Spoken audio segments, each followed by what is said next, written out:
আমার সাথে সাথে দোয়াটা পড়েন বা আমি পড়ি, আপনারা আমিন বলেন। আল্লাহুম্মা হাওয়ালাইনা ওয়া লা আলাইনা, বলেন আল্লাহুম্মা আমিন। আল্লাহুম্মা হাওয়ালাইনা ওয়া লা আলাইনা,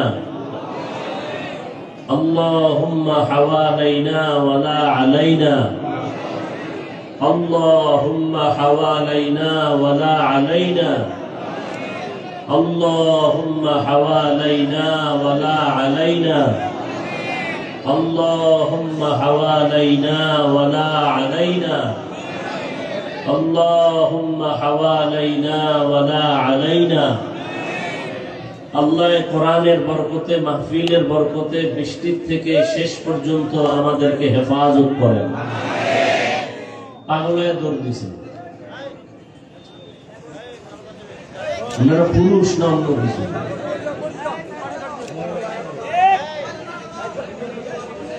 আল্লাহ সব ভাইকে হেদায়েতের দৌলত দান করেন।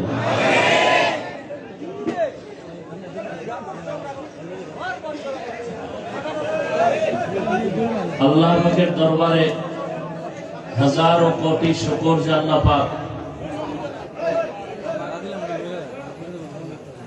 প্রতিকূল আবহাওয়াকেও আমাদের অনুকূলে এনে দিয়েছেন। আল্লাহ দয়া করেছেন এবং হাজারো লাখো মানুষের মধ্য থেকে বাছাই করে পৃথিবীর এক শ্রেষ্ঠ মজলিস, উলামায়ে আহলে হকের মজলিস, গুনাহ মাফের মজলিস, তওবা কবুলের মজলিসে আমাদেরকে আল্লাহ আসা বসার তৌফিক দান করেছেন। নিয়ামতের শুকর আদায়ের দিন থেকে জবান খুলে মহব্বতে পড়ি আলহামদুলিল্লাহ।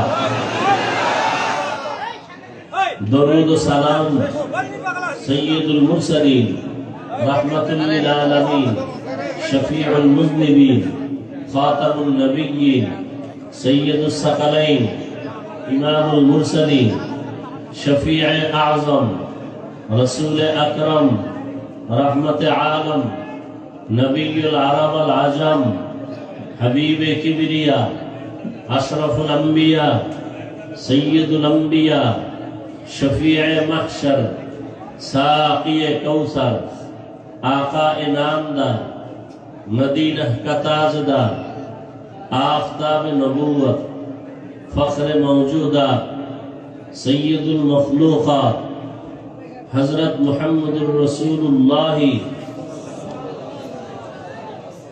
सल्लल्लाहु अलैहि वसल्लम पढ़ले আপনাদের কোনো গজব আসবে না গুনাহ হবে? জবান বন্ধ রাখলেন কেন? সবাই পড়েন, আবার পড়েন,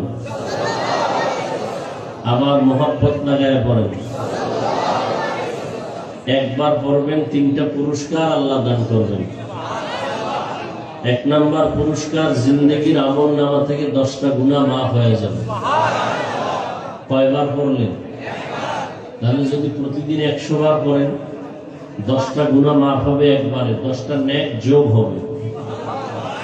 আল্লাহর দরবারে মর্যাদা 10 গুণ বেড়ে যাবে। অতএব বেশি বেশি দরুদের আমল করবেন। জীবনে চালাকি তো আর কম করেন নাই। বহু চালাকরা করোনায় চলে গেছে, বহু বাহাদুর সব মাটির সাথে মিশে গেছে। অতএব চালাকি বাদ দিয়া আসল জিন্দেগির জন্য কিছু সঞ্চয় করে কাজে লাগে। কই কোরআনের বিরুদ্ধে, নবীদের বিরুদ্ধে, সাহাবায়ে কেরামের বিরুদ্ধে, ইসলামের বিরুদ্ধে, মাদ্রাসার বিরুদ্ধে এই ষড়যন্ত্র শত্রু আগেও ছিল, এখনো আছে না নেই? বলে এরপর কি আল্লাহ কোরআনকে বিদায় করতে পারছে কেউ? তাহলে এত টেনশন কেন? আপনি সার্টিফিকেটের জন্য দৌড়াচ্ছেন, না হয় মইরা যাবেন। হুজুরদের কোন সরকারি কোন সার্টিফিকেট নাই। হাটহাজারীর শাহ আহমদ শফি রহমতুল্লাহ আলাই, আমাদের উলামায়ে কেরামদের মুরব্বী, বর্তমান সরকারের কাছে কওমি মাদ্রাসার সনদের স্বীকৃতি নিছেন। স্বীকৃতি নেওয়ার মানে আমরা ডিসিএসপি হব এই জন্য না। সমাজের মধ্যে কিছু কুলাঙ্গার নাস্তিক মানারা যেন কোনোদিন এই জবান খুলে বলতে না পারে আমরা কোরআন হাদিস পড়ার পরেও আমাদের শিক্ষাগত যোগ্যতা দুর্বল, এ কথা যেন কোনো বেঈমান বলার সুযোগ না পায়।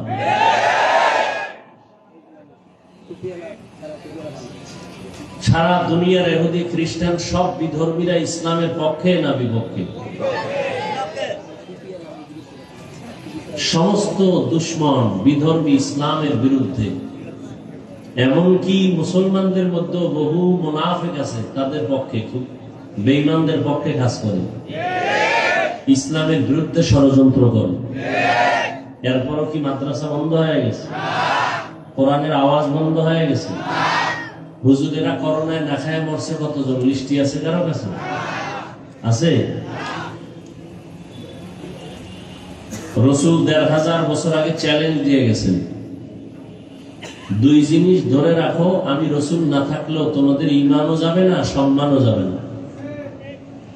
এক তো আল্লাহ কোরআন, দ্বিতীয় আমি রাসূলের রেখে যাওয়া আদর্শ সুন্নাত। ১৫০০ বছর পরে আজও এই দুই জিনিস যাদের কাছে আছে তাদের কাছে ঈমানও আছে, সম্মানও আছে।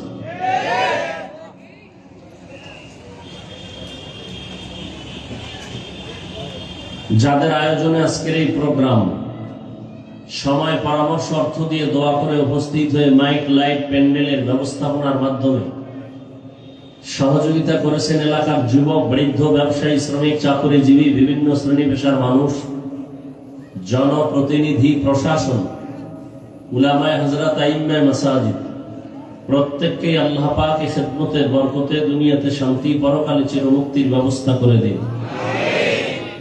উলামায়ে কেরাম আলোচনা করেছেন, আপনারা শুনেছেন। দোয়া করি আল্লাহ পাক উলামায়ে কেরামদের কথাগুলো উম্মাহকে সহি তরিকায় আমল করার তৌফিক দান করেন।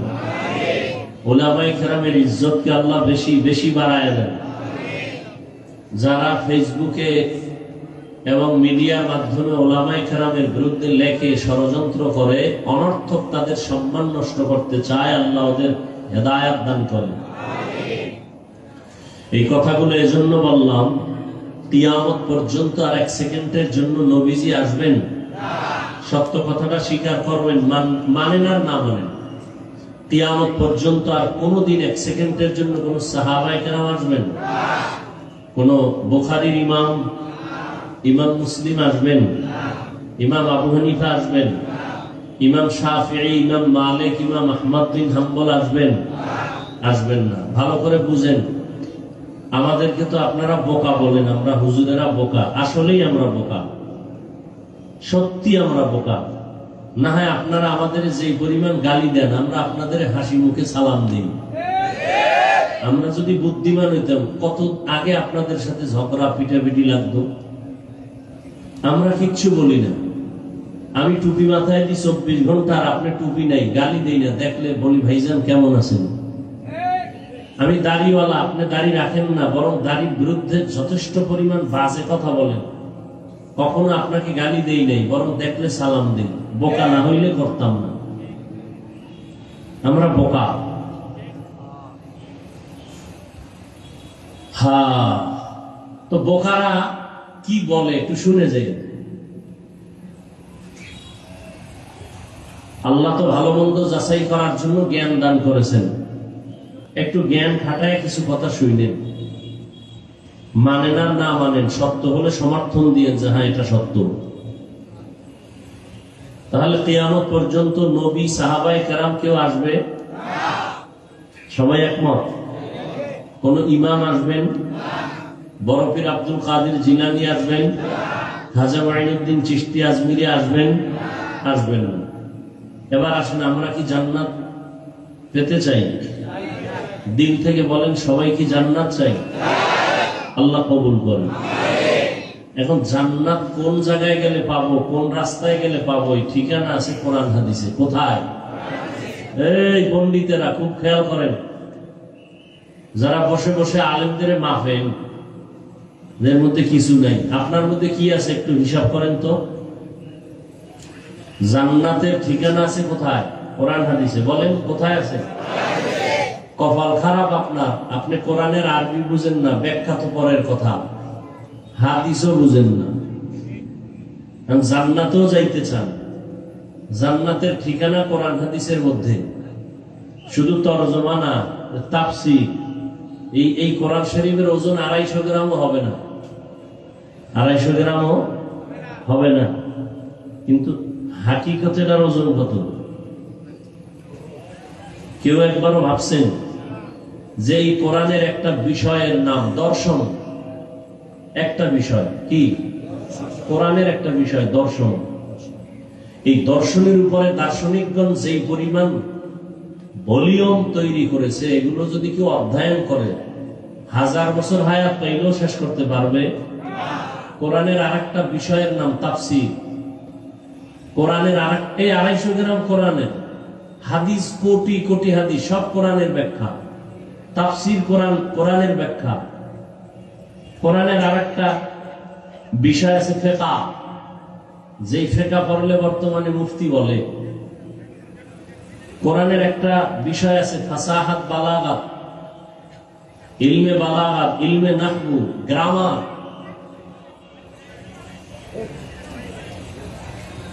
এখন আপনি কোরআনের তরজমা দূরের কথার ব্যাখ্যার খবর নাই, হাদিসও জানেন না। এখন জান্নাতের ঠিকানা আপনি কেমনে নিবেন? খুব খেয়াল করেন। নবীও আসবেন না, কোন সাহাবায়ে কেরাম আসবেন না, কোন আইম্মায়ে কেরাম আসবেন না। বড় বড় বড় বড় মুত্তাকি আল্লাহওয়ালা, যাদের নাম শুনলে মানুষের দিল কাঁপে, চোখে পানি আসে, আমলের জন্য মন তৈরি হয়, এরাও আর আসবেন না। জান্নাতেও যেতে হবে, ঠিকানা কোরআন হাদিসে, কিন্তু কোরআনও পড়তে পারেন না, হাদিসও পড়তে পারেন না। এখন আপনার উপায় কি? চায়ের দোকানে চাপাবাজি করেন না? আমি কোরআন মানি, হাদিস মানি, কোন ব্যক্তি মানি না, মাযহাব মানি না, আমি কোন ওলিয়া উলিয়া মানি না। অথচ আপনি আউযুবিল্লাহ পর্যন্ত পারেন না, আপনি চাপাবাজি করতেছেন ভয়ে ভয়ে। এই মানামানির ক্ষেত্রে পৃথিবীতে 3 দল। এক দল বলে আমরা শুধু কিতাব মানি, কোন ব্যক্তি মানি না, তারা ভণ্ড। আমি বলছি সত্য কথা স্বীকার করবেন, মানেন আর না মানেন। যারা বলে শুধু কিতাব মানি, কোন ব্যক্তি মানি না, তারা কি? তাদের যারা ভণ্ড বলে না, তারাও ভণ্ড। আর এক দল আছে, এরা ব্যক্তি মানে, কিতাব মানে না। মানবে কি? কিতাব পড়তেই পারে না। এরা বলে পীর সাহেব যা কয় তাই, পীর যদি কয় জাহান্নামে যাবি, কয় যাবো। এরাও ভণ্ড। হক কারা? যারা বলে আমরা কোরআন হাদিস কিতাবও মানি, ব্যক্তিও মানি, তারা হক। আমরা আলেমও মানি, কোরআন হাদিসও মানি, আমরা মাযহাবও মানি, কোরআন হাদিসও মানি। বলে কেমনে? আলেম ছাড়া কোরআন শিখা যাবে না। এখন যেই আলেমের থেকে কোরআন শিখলাম, আল্লাহ না করুন ওই আলেমকে শয়তান ধোঁকা দিতে পারে না? পারে না? তাহলে আমি কোরআন হাদিস শিখার পরে এখন জানছি কোনটা হক, কোনটা না হক, কোনটা ভালো, কোনটা মন্দ। এখন এটা আমার হাতে কষ্টি পাথর। এই কষ্টি পাথরে যদি আমার ওস্তাদ, আমার আলেম, আমার পীর যদি ভালো লাইনে থাকে, সালাম, শ্রদ্ধা, মোহাব্বত, দোয়া, হাদিয়া। যদি কোরআনের কষ্টি পাথরে আমার পীর, আমার আলেম, আমার হুজুর, ওস্তাদ লাইনে না থাকে, ধিক্কার 1000 বার, এর কথা মানা যাবে না। যারা কিতাব মানে, কোন ব্যক্তি মানে না, হক না ভণ্ড? যারা শুধু ব্যক্তি মানে, কিতাব মানে না, তারাও কি? যারা ব্যক্তি মানে, কিতাব মানে, তারা হক। কিতাবও মানি, ব্যক্তিও মানি। কেমনে বুঝাই দিছি তো 1 মিনিটে। না বুঝলে কি করার? আমি হাফিজুর রহমানের তো দূরের কথা, মক্কা মদিনার ইমাম সাহেবেরও কিছু করার নাই। তাও বাদ দেন, স্বয়ং রাসূল রাহমাতুল্লিল যে নবীর কোন গুনাহ নাকি আছে? যে নবীর কোন গুনাহ, যার কোন তুলনা, সেই নবীর বয়ানেও আবু জাহাল কালেমা পড়ে না। জানছে মুহাম্মদ হক। আবু জাহিল্লা জানতো কোরআন হক, আবু জাহিল্লা জানতো কিয়ামত হক, এরপরও মানছে? এর নাম কফাল। এর নাম কফাল। যদি কফাল খারাপ হয়, তা হাফিজুর রহমান কেন স্বয়ং রসুলের বয়ানেও কালেমা পড়ে না? এর নাম কি? কফাল। আর যদি কপাল খুলে যায়, তাহলে নবীজিকে জবাই করতে এসেও কালেমা পড়ে। কে? বলে ওমর ফারুক আপনার ছোট ভাই, এমনি কইলেন কেন? নবীজির নাম আমরা নেই না? পীর সাহেবের নাম নিলে বেদবি হবে না? কারণ পীর সাহেব নবীর থেকেও দামি। হ্যাঁ, এই সমস্ত ঝামেলার মূল হলো মূর্খতা, ধর্মীয় এলেম নাই, এই জন্যই ঝামেলাগুলো। পীর সাহেবের নাম নিবে না, বেদবি হবে। তোমার পীর সাহেব রসুলের থেকে দামি, তো রসুলের নাম নিলে বেদবি হয় না সওয়াব হয়? নবীজির নাম যদি নেওয়া যায়, সাহাবায়ে কেরামের নাম যদি নেওয়া যায়, পীর সাহেবের নাম নেওয়া যাবে না কেন? অতি ভক্ত এর নাম চোর, অতি ভক্তের নাম, আর অতি বেয়াদবের নাম ডাকাত। বেয়াদবিও করা যাবে না মুরব্বীদের সাথে, অতি ভক্তিও দেখানো যাবে না। বউরে মহাব্বত করা ইসলামে নিষেধ নাই। মহাব্বত করতে গিয়ে কি মায়ের থেকে বেশি? পীর সাহেবকে মহাব্বত করেন, ওস্তাদকে মহাব্বত করেন, সে আপনাকে ভালো মানুষ হিসাবে তৈরি করেছে, তার মানে রসুলের থেকে বেশি, সাহাবায়ে কেরাম থেকে বেশি। তো নবীর নাম নেওয়া যায়, আবু বকরের নাম নেওয়া যায়, ওমরে ফারুকের নাম নেওয়া যায়, পীরের নাম নেওয়া যাবে না। এটা কোন ধান্দাবাজি? আল্লাহ হেদায়েত দান করুন। হ্যাঁ, তাহলে জান্নাতের পথ চাই, জান্নাতের ঠিকানা আছে কোরআন হাদিসে, পড়তেও পারি না। পথ কি? রাস্তা কি? রাস্তা একটা। কিয়ামত পর্যন্ত জান্নাতের পথ ঠিকানা নেওয়ার রাস্তা একটা। কোরআন হাদিস মতে উলামায়ে আহলে হকদের থেকে জান্নাতের ঠিকানা নিয়ে চলতে হবে। বুঝে আসছে কথা? ডাক্তার সাহেবের কাম কি? বিল্ডিং এর ডিজাইন করা, হ্যাঁ? আর ইঞ্জিনিয়ারের কাজ হইল একটা অসুস্থ রোগীর প্রেসক্রিপশন দেওয়া। ডাক্তারের কাজ ইঞ্জিনিয়ার করতে পারে, ইঞ্জিনিয়ারের কাজ ডাক্তার করতে পারে। যদি শক্তি দিয়ে করতে চায়, সমাধান হবে না ভেজাল হবে? এটা বুঝছেননি? এটা বুঝছেন? আখিরাতের লাইনে কইলে বাঁকা হয়ে যান কেন? যে উলামায়ে কেরামের কাজ ডাক্তার করতে পারে না, ইঞ্জিনিয়ার পারে না, উলামায়ে কেরামের কাজ করবে উলামায়ে কেরাম। এটা আল্লাহ পক্ষ থেকে নির্ধারিত, রাসূল থেকে সিল মারা। এটা যদি কোনো ইঞ্জিনিয়ার করতে যায়, সমাধান হবে না ভেজাল? ইঞ্জিনিয়ার কোন ডাক্তার করতে গেলে সমাধান হবে না ভেজাল? দুনিয়ার সব কাজ সবাই পারে, উলামায়ে কেরামের যে একটা আসল কাজ কোরআন হাদিস মতে, এটা পৃথিবীর ভিন্ন কেউ পারে না, পারবে না, সম্ভব না। এজন্য আল্লাহ কোরআনের আয়াতে বলছেন, ওয়াজআলনা মিনহুম আইম্মাতান ইয়াহদুনা বিআমরিনা। উলামায়ে কেরামের দায়িত্ব হলো সারা দুনিয়ার উম্মতকে জান্নাতের পথে আহ্বান করবে, হেদায়েতের দাওয়াত দিবে। এই কাজ আলেমদের, এটা আর কেউ পারবে না, সম্ভব না। কিন্তু এখানেও ঝামেলা ঢুকছে। কি ঢুকছে? ঝামেলা ঢুকছে। কি ঝামেলা? বলে উলামায়ে কেরাম পিছিয়ে থাকবে কেন? তো কি করবে? ইমামতি বাদ দে। কি ব্যবসা ল? ইমামতিতে বেতন কত? কয় ৬০০০, বাকি কয় ১৩ মাস। বাদ দে। কি করো? ব্যবসা করো, কোটি টাকার মালিক হতে হবে। তাহলে আলেমরা আলেম হয়ে যদি ইমামতি বাদ দিয়ে ব্যবসা করে, জানাজার ইমামতি করবে গরু, আর মসজিদে নামাজ পড়াবে ছাগল। কি বুঝাতে চাও? সত্য কথা স্বীকার করো, মানো আর না মানো। আমার বয়ানের মূল শব্দ আজকে এটা, মেনে নাও। মানো আর না মানো, স্বীকার করো।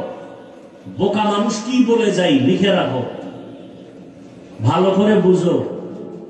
আর কপাল যদি পুড়ে যায়, আমি কেন, রসুলের বয়ানও কপালে কালেমা আসে না।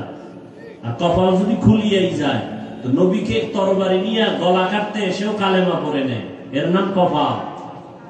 এই এলাকায় মাহফিলের এলান চলছে বহুদিন, আসার নিয়ত করে অনেকে আসতে পারে নাই, ঠিক? এর নাম কপাল। আর একদল আসছে কিন্তু প্যান্ডেলে ঢুকতে পারে নাই। কোথায় তারা? আশেপাশে কিছু মার্কেট আছে না, ওয়াজ উপলক্ষে কিছু দোকান আছে না, ওখানে আড্ডা দেয়, কারণ সেখানে মাইকের আওয়াজও পাওয়া যায় ফাও, আর ওদিক দিয়ে নগদ পাইতেছে বেপর্দা নারী। কথা বল না কেন? সত্য কথাটা স্বীকার করতে বলছি, মানে না না মানে আছে না নেই? যাকে বিয়া করতে পারবেন তাকে দেখা দেওয়া জায়েজ নাই বিয়ার আগে, সহজ মাসআলা। যাকে বিবাহ করতে পারবেন তাকে বিবাহের আগে দেখা হারাম।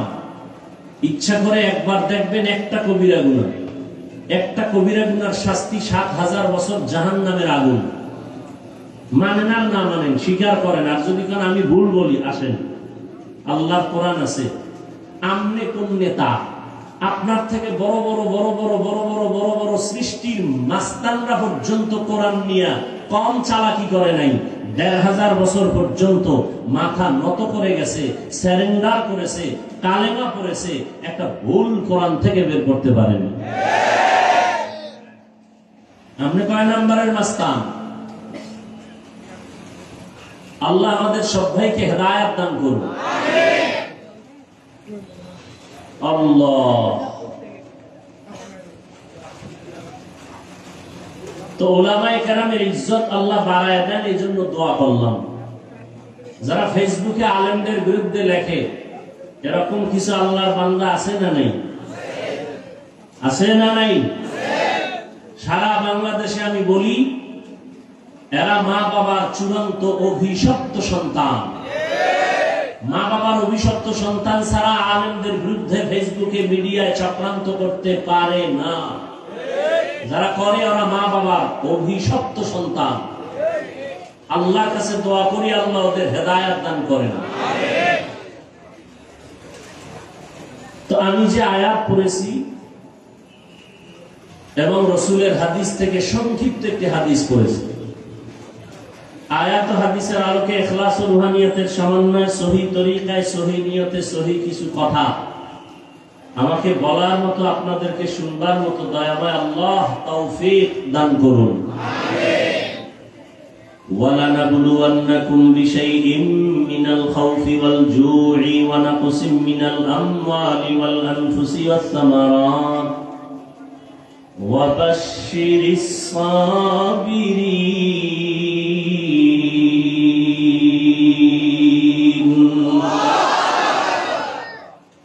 আল্লাহ বলেন, আমি মুমিনকে অবশ্যই পরীক্ষা করবই করব। ভয়ের মাধ্যমে, ক্ষুধার মাধ্যমে, সম্পদের কোরবানি, জানের কোরবানি, ফলের ঘাটতির মাধ্যমে, 5টা জিনিসের দ্বারা আমি মুমিনকে পরীক্ষা করবই করব। ওয়াবাশশিরিস সাবিরিন, সবের ধৈর্য ধারণকারী যারা, তাদের জন্য সুসংবাদ। পয়গম্বর বলেন, মান ইউরিদিল্লাহু বিহি খায়রান ইউসিব মিনহু, আল্লাহ যাকে বেশি মহব্বত করবেন, ভালোবাসবেন, তাকে আল্লাহ মুসিবতের পরীক্ষা নিবেন। তবে মুসিবত আশাটা আল্লাহর পক্ষ থেকে মুমিনের জন্য নেয়ামত। মুমিনের জন্য নেয়ামত। মুসিবত কে দিবেন? আল্লাহ দিবেন। উদ্ধার কে করবেন? আল্লাহ করবেন। মুসিবতটা কেন? আল্লাহ যাচাই করবেন তোমার ঈমানটা দুর্বল না মজবুত। আমি যে আয়াত পড়েছি এখানে 5টা জিনিসের কথা বলা হয়েছে। তবে এই মুসিবতে আল্লাহ যে পরীক্ষা নিবেন 5টা জিনিসের দ্বারা, পাশ করবে কারা আল্লাহ তাও বলে দিয়েছেন। একটা গুণ যাদের মধ্যে থাকবে তারা এই 5 পরীক্ষায় পাশ করবে। আর এই পরীক্ষায় পাশ করলে সে দুনিয়াতেও বাদশা, আখিরাতেও বাদশা, বিনা হিসাবে জান্নাত। পাশ করার জন্য কয় পুঁজি? একটা পুঁজি লাগবে। পরীক্ষার বস্তু 5টা, পাশ করতে হলে পুঁজি লাগবে কয়টা? পুঁজির নাম ধৈর্য। পুঁজির নাম ধৈর্য। 3 প্রকার। ইবাদতের বেলায় ধৈর্য, মুসিবতের বেলায় ধৈর্য, গুনাহের বেলায় ধৈর্য। সবর ফিল ইবাদাহ, সবর ফিল মুসিবাহ, সবর আনিল মাসিয়া। এই যে এখানে আপনারা বসছেন, এটা ইবাদতের সওয়াব। ১৫০০ বছর আগে রহমতের নবী বলেন, উলামায়ে আহলে হকের মজলিসে যখন কোন উম্মত কোরআন সুন্নাহর মোহাব্বত নিয়ে বের হয়, আল্লাহ প্রত্যেকের সাথে ৭০,০০০ রহমতের ফেরেশতাকে কাফেলা বানায় দেন এবং ওই প্যান্ডেলকে পুরা ফেরেশতারা বেষ্টন করে নেন। যতক্ষণই প্যান্ডেল থাকবে, বয়ান চলবে, অনবরত আল্লাহর রহমত অবতীর্ণ হবে। এবং আল্লাহ ঘোষণা করে দিয়েছেন, ফেরেশতারা ওই প্যান্ডেলে যারা আছে ঘোষণা দাও এদের জিন্দেগীর সব গুনাহ মাফ। এই প্যান্ডেলটার মর্যাদা আছে না নেই? থাকবে না কেন?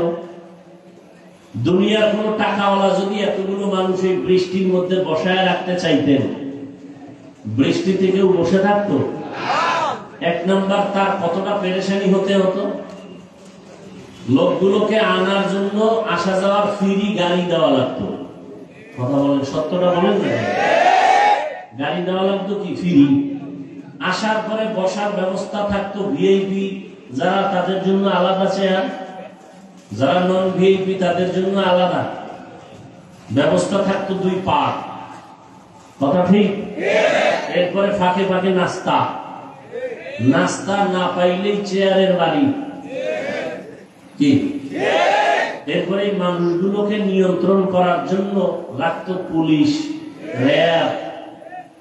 যদি এতেও ভয় পাইতো তো সর্বশেষ নিরাপত্তার জন্য হাজির করত কুত্তা।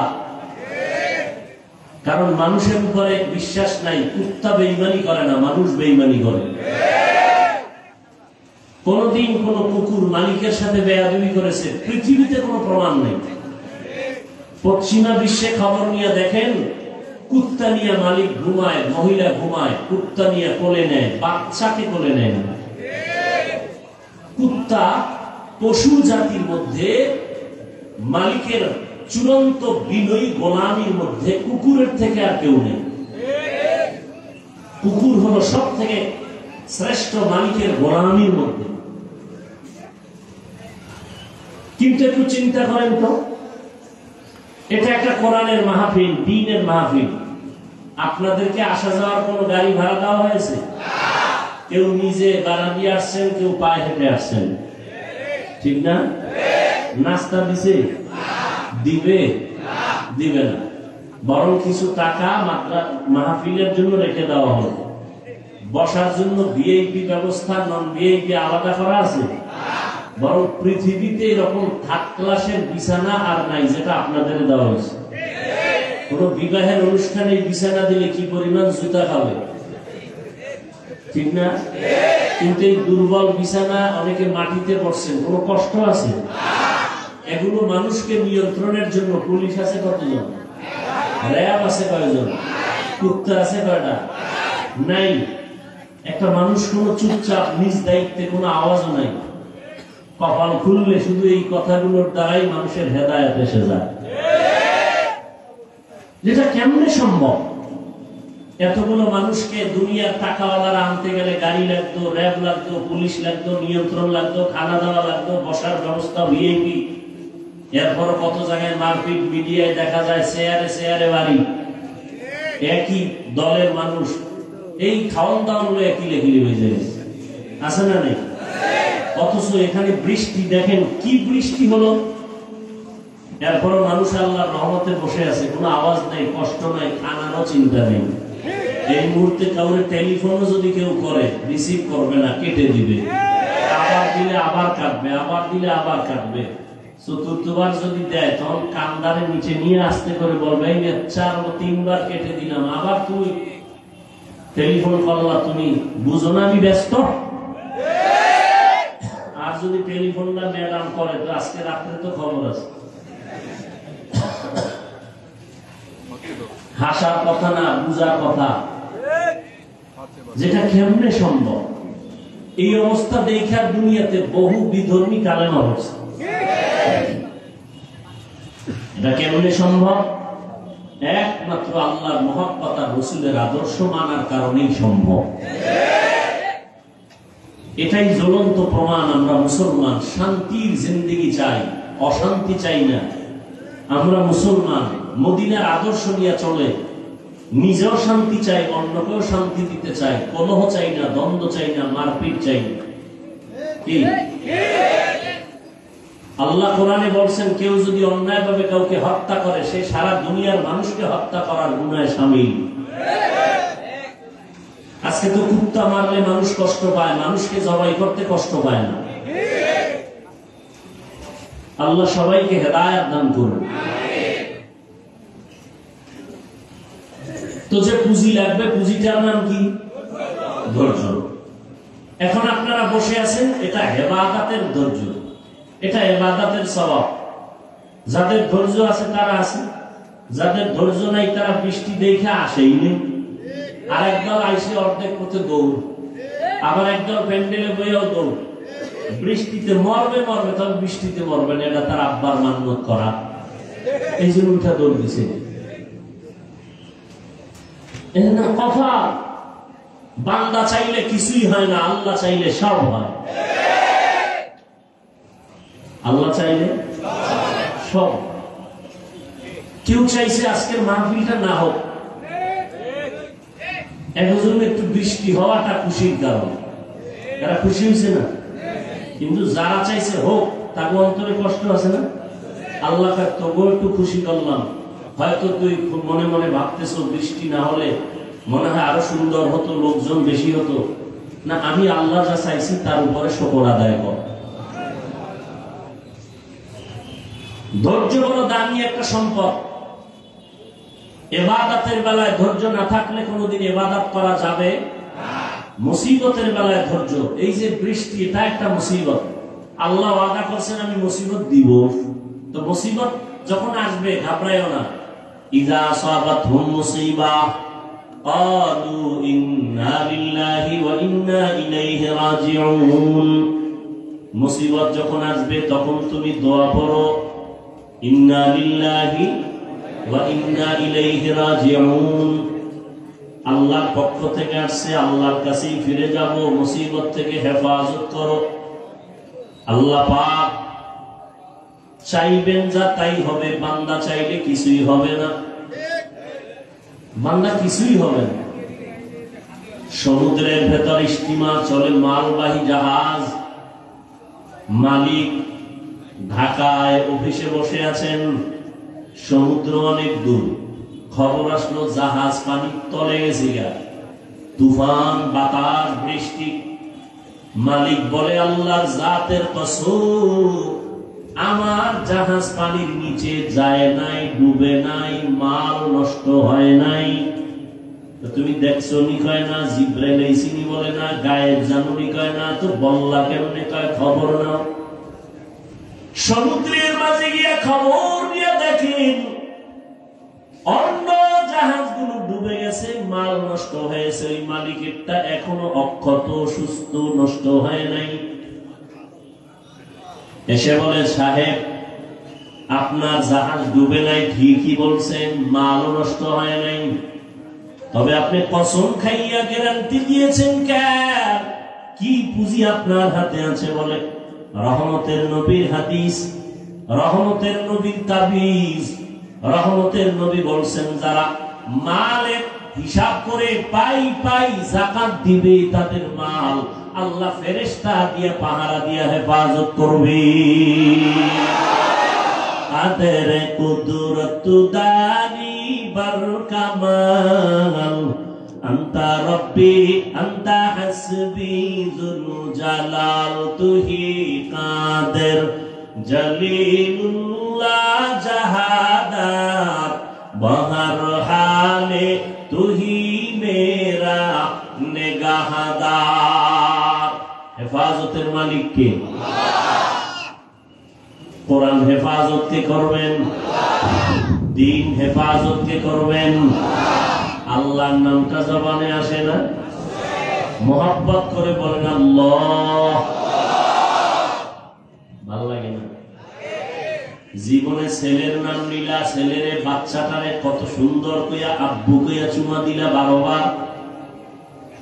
বাচ্চাটারে সুন্দর করে চুমু খাইছো, কিন্তু এই বাচ্চাটারে এত সুন্দর করে কে বানাইছে একবারও তাকে আল্লাহ বলে ডাকলা না রে? নিমক হারাম। আল্লাহ বলেন শুকর আদায় কর, আমি নিয়ামত আরো বাড়ায় দিব। لئن شكرتم لأزيدنكم ولئن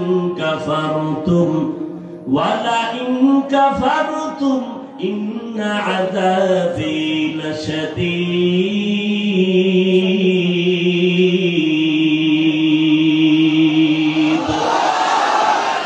شكر نعمة أفزوكنا كفر نعمة كفتبيركنا حمد لك الشكر لك يا ذو المنان حاضري يا ناظري برحال ما আল্লাহর বান্দা বলে নবীজির ১৫০০ বছর আগে তাবিজ লাগানো মালের যাকাত সঠিকভাবে আদায় করো, আল্লাহ ফেরেশতা দিয়ে মাল হেফাজত করবেন। দোকানে আগুন লাগে কেন? ঠিক মতো রসুলের তরিকায় ব্যবসা চালাও। ডাইনে বামে আগুন লাগবে, তোমার ঘরে লাগবে না। সাহাবীর ঘরে আগুন লাগছে, সবাই গিয়ে কয় হযরত আপনার গ্রামের বাড়িতে আগুন লাগছে, বলে আল্লাহর কসম আমার ঘরে লাগে নাই। দেখছেন নি? কয় না। কয় নবী কইছে? কয় না। জিব্রাইল আইছে নি? কয় না। তো জানলেন কেমনে? কয় খবর লাও। গিয়া দেখে এক কাতারে হাজারো শত বাড়ি সব পুড়ে গেছে, তার ঘরটা পুড়ে নাই। সাহাবীর সামনে গিয়া কয় কি ব্যাপার, আপনি জানলেন, গ্যারান্টি দিলেন, কসম খাইলেন কেন? কয় রাসূলের তাবিজ। ফজরের নামাজের পরে একটা দোয়া আছে, ওই দোয়াটা যদি ফজরের নামাজের পরে পড়ে, মাগরিবের পরে পড়ে, আল্লাহ ফেরেশতা দিয়ে তার বাড়ি ঘর হেফাজত করবেন, কখনো আগুনে ওই ঘর নষ্ট হবে না। বিশ্বাস বিশ্বাস বিশ্বাস। এই কয়েক করোনার আগের ঘটনা, লন্ডনে সম্ভবত একটা গোল টেবিল বৈঠকে বিভিন্ন ধর্মের মানুষ বসা, মিডিয়া এটা ভাইরালও হয়েছে, অনেকে দেখে থাকতে পারেন। বলতেছে হাদিসে আছে আজওয়া খেজুর আছে না? কথা বলে আজওয়া খেজুরের, এটা রাসূলের স্পষ্ট একটা ডাইরেক্ট মুজিজা, অলৌকিক পোড়া খেজুর। বেঈমানরা মুশরিকরা খেজুরের দানা এটাকে পুইরা দিছে, নবী এটা রোপণ করছেন, গাছ হইছে, খেজুর হইছে আজওয়া। কেউ যদি ফজরের নামাজের পরে 7টা খেজুর আজওয়া, কয়টা? প্রতিদিন 7টা খেজুর খাবে। পারলে কপাল ভালো থাকলে একটু জমজম পানি পান করবে, না শুধু খেজুর 7টা, সব রোগের ঔষধ মরণ ছাড়া। এই আজওয়া খাইয়া যদি কেউ বিষ খায়, বিষের ক্রিয়া নষ্ট হয়ে যায়। বৈঠকে এক বিধর্মী বলে, তোমাদের মুসলমানের নবী তার কিতাবে বইলে গেছে যে আজওয়া খেজুরের এত পাওয়া, যে এই খেজুর খাইয়া যদি কেউ বিষ পান করে তাহলে তার অ্যাকশন হবে না। হ্যাঁ অবশ্যই হাদিসে আছে, প্রমাণ দেখাইতে পারবা? তো কাহা পারবো। তো ইঁদুর মরে যেই বিষে, ওই বিষের বোতল নিয়ে দিছে। উনি 3টা আজওয়া খেজুর খাইয়া, একজন বড় আলেম বুজুর্গ, এরপরে ওই ইঁদুরের ওষুধটা পান করলো। কইরা এবার দিব্যি আরামে বৈশা মিটিং চালাইল। দীর্ঘ টাইম মিটিং চললো, আর ওই সময় কিছু বিধর্মী কালেমা পড়েছে।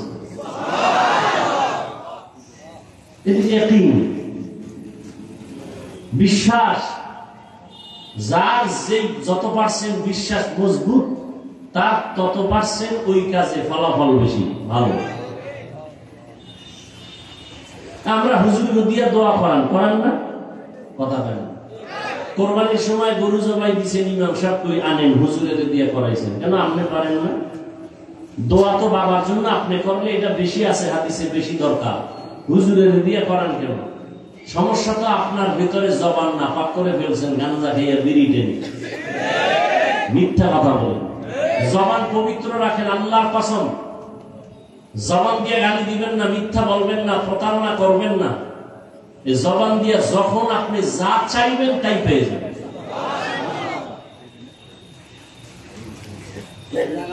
আপনি চাইতেছেন পান না, আপনার জবান না পাক, সুদের সাথে জড়িত। সুদের সাথে যারা জড়িত, এরা হজ করলেও হজ কবুল হবে না। 10 তলা মাদ্রাসা বানাইলো একটা সওয়াব পাবে না। জীবন ভর যত মোনাজাত দিবে একটা মোনাজাতও কবুল হবে না। আল্লাহ কয় রেডিও রে বেঈমান, তোর সাথে আমি আল্লাহ নিজে যুদ্ধ করব রেডিও। কারণ তুই কত খারাপ, তোর গর্ভধারিণী মায়ের সাথে 24টা ঘন্টা সেকেন্ডে সেকেন্ডে তোর আমলনামায় জিনার গুনাহ লেখা হয়। অথচ হুজুর বাদ দেন, আপনাদের লাইনে জেনারেল লাইনে চাকরি করে, ব্যবসা করে, কোটি টাকার মালিক, 1 টাকাও সুদ খায় না, হারাম খায় না, নাই? সত্য কথা বলেন, নাই? কিয়ামতের দিন তাকেই আল্লাহ দাঁড় করায় বলবে, এই বেঈমান, তোর লাইনের বান্দাটা হারাম খাইলো না, তুই খাইলি কেন? জবাব দে। আল্লাহ হেদায়েত দান করুন। আর হারাম খেয়ে শান্তি আছে? দুনিয়ায় আছে। যদি একটু দুনিয়ায় শান্তি পেত তো মনটা একটু বুঝাইতো যে হ্যাঁ দুনিয়ায় শান্তি। মরার আগেই ভেজা। দেখেন না কিভাবে দুদকের নোটিশ আসতেছে, আসে না? সম্পদ, কোটি কোটি সম্পদ কামাই করে শান্তি মরার আগেই মাইয়ার থেকে আলাদা, ছেলের থেকে আলাদা, বউয়ের থেকে আলাদা। একটা জীবন। খাইতে বইয়া শান্তি নাই, ঘুমাইতে শান্তি নাই, শরীর অসুস্থ, একটা জীবন হইল। এটা একটা জীবন হইল। এরপরে যদি হামলা মামলা, তাজা মানুষ জায়গায় মাইরা বলাইতেছে। গতকালকে একটা মানুষের পেটের ভিতরে দেখছেন না? হ্যাঁ, খবর নেই। সারাদিন মোবাইল নিয়ে কবিরা গুণা করবে, এটি দেখার টাইম। মোবাইল নিয়ে কবিরা গুণা করে করে চোখ না পাক, অন্তর না পাক, কান না পাক, জিহ্বা না পাক, দোয়া কেমনে কবুল হবে? মুসা নবীর ঘটনা আছে না? বৃষ্টি নাই এলাকায় দোয়া চাইতেছেন, মুসা নবী আল্লাহর কাছে দোয়া করতেছেন। আল্লাহ মুসা নবীকে বলে, তোমার মজলিসে দোয়া কবুল হবে না, একটা জিনাকার আছে, এটা উঠাও, এটা উঠাও তাড়াতাড়ি, নিলোর কারণে দোয়া কবুল হবে না। মুসা নবী তো রাগী নবী, এই জিনাকার ওঠ, তাড়াতাড়ি ওঠ, তোর কারণে এই দোয়া কবুল হইতেছে না। জিনাকার যদি ওঠে তো জানবে সবাই জিনাকার। বয়ে বয়ে যদি কান্না করে তো সবাই জানবে আমি জিনাকার। না কানতে পারে না উঠতে পারে, দিন খুলে আল্লাহর একটা ডাক দিছে গোপন, এই মানে 40 বছর আমি জিনা করি, আমার মা বাবা কেউ জানে না, তুমি জানো। 40 বছর তুমি ইজ্জতের পর্দা লাগায় রাখছো, আজকে নবীর সামনে বেইজ্জতি করবা, আর করবো না জিনা, মাফ করে দাও। মুহূর্তে আকাশটা মেঘাচ্ছন্ন হয়ে গেল, বৃষ্টি শুরু হয়ে গেল, মুসা নবীর জিভ বেড়ে গেল, এই খোদা, মাত্র কইলা জিনাকার না উঠলে মোনাজাত তো বলবো না, তুমি ধাম করে বৃষ্টি দিলাম, বিষয়টা কি? আল্লাহ কয়, যার কারণে বলছি দিব না, তার কারণেই বৃষ্টি দিলাম। তাহলে এটা আমার কেমন নীতি? মুসা জানো না আমি আল্লাহর একটা নাম আছে রহমান, আমার একটা নাম আছে গফফার। বান্দা যখন কান্না দিছে আমি সব মাফ করে দিছি। ইয়া ইলাহি तू मेरा माबूद है, या इलाही तू मेरा माशूक है, या इलाही मुझसे मुझको दूर करता, ताकि देखो मुझ में तुझको एक नजर। ধৈর্য নামের পরীক্ষায় পাশ করার জন্য পুঁজিটা লাগবে বড় ধৈর্য। ইবাদতের বেলায় ধৈর্য, মুসিবতের বেলায় ধৈর্য, গুনাহের বেলায় ধৈর্য। ফজরে 4 রাকাত নামাজ, 4 রাকাত নামাজ পড়তে আপনার সর্বোচ্চ 20 মিনিট সময় লাগবে, কিন্তু কপাল পরা 20 মিনিটের ঘুমের মজা পাইয়া উঠে না, ঠিক নেই? ধৈর্য নাই, সারা রাত ঘুমাইছে, চিন্তা করেন, 20 মিনিটের ঘুমের মজা ছাড়তে চায় না, কিন্তু এই 20 মিনিটের যে ঘুমাইয়া 4 রাকাত নামাজ পড়লো না, সাজাটা কি 20 মিনিট হবে? কঠিন সাজা হবে। গুনাহের বেলায় ধৈর্য, নিজের কন্ট্রোল করো। তুমি চাইলে মিথ্যা কথা বলতে পারো, কিন্তু নিজের কন্ট্রোল করো, মিথ্যা বলবা না, বিজয়টা তোমার পক্ষে একটু পরেই চলে আসবে। ধৈর্যের সাথে মুসিবত আসছে, তাড়াহুড়া করবা না, নিজের কন্ট্রোল করো, আল্লাহর সাহায্য কামনা করো। ধৈর্যের এই গুণটা যদি অর্জন করতে পারো, আল্লাহ তোমাকে দুনিয়া আখিরাতে অনেক পুরস্কার দিবেন। এর মধ্যে 2টা পুরস্কার দিবেন, বড় দামি, বড় শ্রেষ্ঠ পুরস্কার। দুনিয়ার পুরস্কার শ্রেষ্ঠ যেটা, আল্লাহ বলেন আমি আল্লাহ তার চিরদিনের বন্ধু হয়ে থাকবো। ইয়া আইয়ুহাল্লাযীনা আমানু ইসতাঈনু বিস-সাবরি ওয়াস-সালাহ ইন্নাল্লাহা মা'আস-সাবিরিন।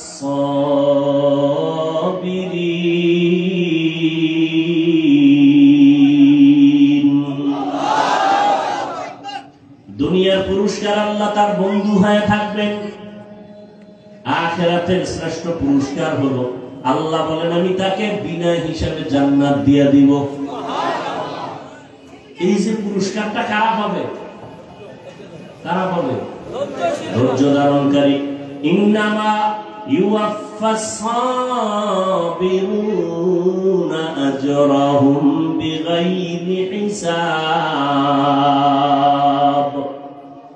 আল্লাহ বলেন ধৈর্য ধারণকারীরা কিয়ামতের দিন আমি বিনা হিসাবে জান্নাত দিয়ে দিব। ধৈর্য ধারণকারীরা আল্লাহর মুহাব্বত নিয়ে ধৈর্য ধারণ করো। ইয়া আইয়ুহাল্লাযীনা আমানু ইসবিরু ওয়া সাবিরু ওয়া রাবিতু ওয়াত্তাকুল্লাহ। ধৈর্য ধারণ করো, ধৈর্যের উপরে মজবুতি অর্জন করো, যে কোনো জায়গায় তুমি কামিয়াব হয়ে যাবে। আল্লাহ বলেন আমি ধৈর্যের মাধ্যমে 5টা পরীক্ষা করব। আমি আল্লাহ পরীক্ষা করে যাচাই করব কার ঈমান হালকা মজবুত। 5টার মধ্যে প্রথম যেই জিনিসটা দিয়ে আমি পরীক্ষা করব তার নাম হলো ভয়, মিনাল খাউফ। 4 মাযহাবের 4 ইমামের এক ইমাম ইমাম শাফিঈ রাহমাতুল্লাহি আলাইহি লিখেন এখানে ভয় দ্বারা উদ্দেশ্য হলো আল্লাহর আযাবের ভয়। ও আল্লাহর গোলাম, তুমি নামাজ পড়ো, পর্দা করো, দাড়িটা লম্বা করলে তোমার আল্লাহ খুশি, তোমার আপনজন আত্মীয় স্বজন বেজার হয়ে যাবে। এখন তুমি আত্মীয় স্বজনের ভয়ে দাড়ি কাটবা, বেপরদায় চলবা, নাকি আল্লাহর জাহান্নামের আযাবের ভয়ে নামাজ পড়বা, পর্দা করবা? এটা তোমার পরীক্ষা। ধৈর্য যদি থাকে তুমি পাস, আর ধৈর্য ধারণ করতে যদি না পারো তুমি ফেল হয়ে যাও। আজকে তুমি বিবি তামাশায় পড়িয়া তালে পরে দাড়ি কাটবা, পর্দায় চলবা, কিন্তু তুমি বিপদে পড়িয়া দেখো তোমার কলিজার বিবিও তোমার আপন থাকবে না। মরা লাগবে না, খালি একটু অসুস্থ হইয়া 10 দিন বিছনায় থাকো, টের ভাইবা তোমার কলিজার বউয়ের মহব্বতের পার্সেন্ট কত। বউরে টাকা দিলে আলহামদুলিল্লাহ, না দিলে নাউজুবিল্লাহ। ঠিক নেই? কোটি কোটি টাকা কামাই করো, বউয়ের জবানে হাসি নাই, শুকর আদায় করে না। দিতে দিতে স্বামী ফকির হয়ে গেল, কয় না আর দিও না, হয় না আরো দাও, আরো দাও। কয়জন বিবি ঘরে আছে বলবে আমার সন্তানের তুমি পোশাক দাও, ঈদের বাজার করো, আমার জন্য কোনো শখ নাই, পারলে তুমি খুশি মনে যখন পারো দিও, এখন আমার দরকার নাই। তুমি দা কইরা কোনো পেরেশানি মাথায় নিবা না। এমন বিবি যারা পাইবা তুমি জান্নাতের ঘেরান নিয়ে কবরে যাইবা। আমগো আম্মা জানেরা স্বামীরে ফকির বানাইতে পারলে খুশি, পেরেশানি হুদার জায়গায় একটা টেলিফোন করে রাখবে, কই আছো? এখানে আছি, তাড়াতাড়ি আইও, ভেজাল কি বিষয় দৌড়ে গেছে, এদিকে একটা জরুরি মিটিং, এক প্যাচ লাগাইয়া দিছে টেলিফোন দিয়া, বাসায় গিয়ে এই আমার মাথাটা ঘুরায়, তো এখন ভালো হয়ে গেছি।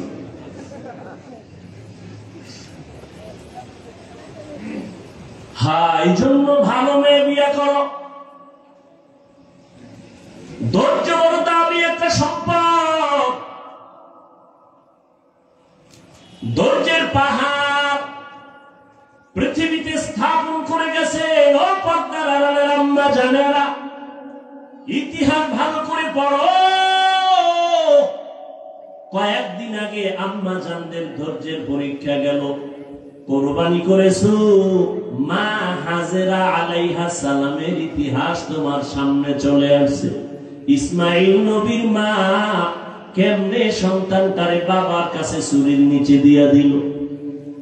দুনিয়াতে 80 বছরের পরে বাবা ইব্রাহিম একটা সন্তান পাইছেন, ইসমাইল। আদরের বিবি হাজেরা আলাইহিস সালাম বাচ্চা পাইয়া বাবাই খুশি। আল্লাহর অর্ডার হয়ে গেছে, এখন আর কাছে রাখা যাবে না। মক্কার কিনারায় জঙ্গল পাহাড়, ওখানে বিবি হাজেরাকে আর ইসমাইল শিশুটারে রাইখা নবী ইব্রাহিম বিদায়। আম্মা জান হাজেরা কয়, ও পয়গম্বর, আপনি যেখানে রেখে যান, আপনি কই যান? আমি বাড়ি চলে যাই। বিষয়টা কি? এখানে মানুষ নাই, সূর্যের আলো নাই, কিচ্ছু নাই, খাওন দাওন নাই, আমি মহিলা মানুষ, এই শিশু বাচ্চা নিয়ে কেমনে থাকবো? এবার ইব্রাহিম নবী কথা বলে না, চুপ করে দাঁড়ায় আছেন। মা হাজেরা বলে, আরে নবীর স্ত্রী তো, এত বুদ্ধি তো আল্লাহ কিছু দিয়ে রাখছেন।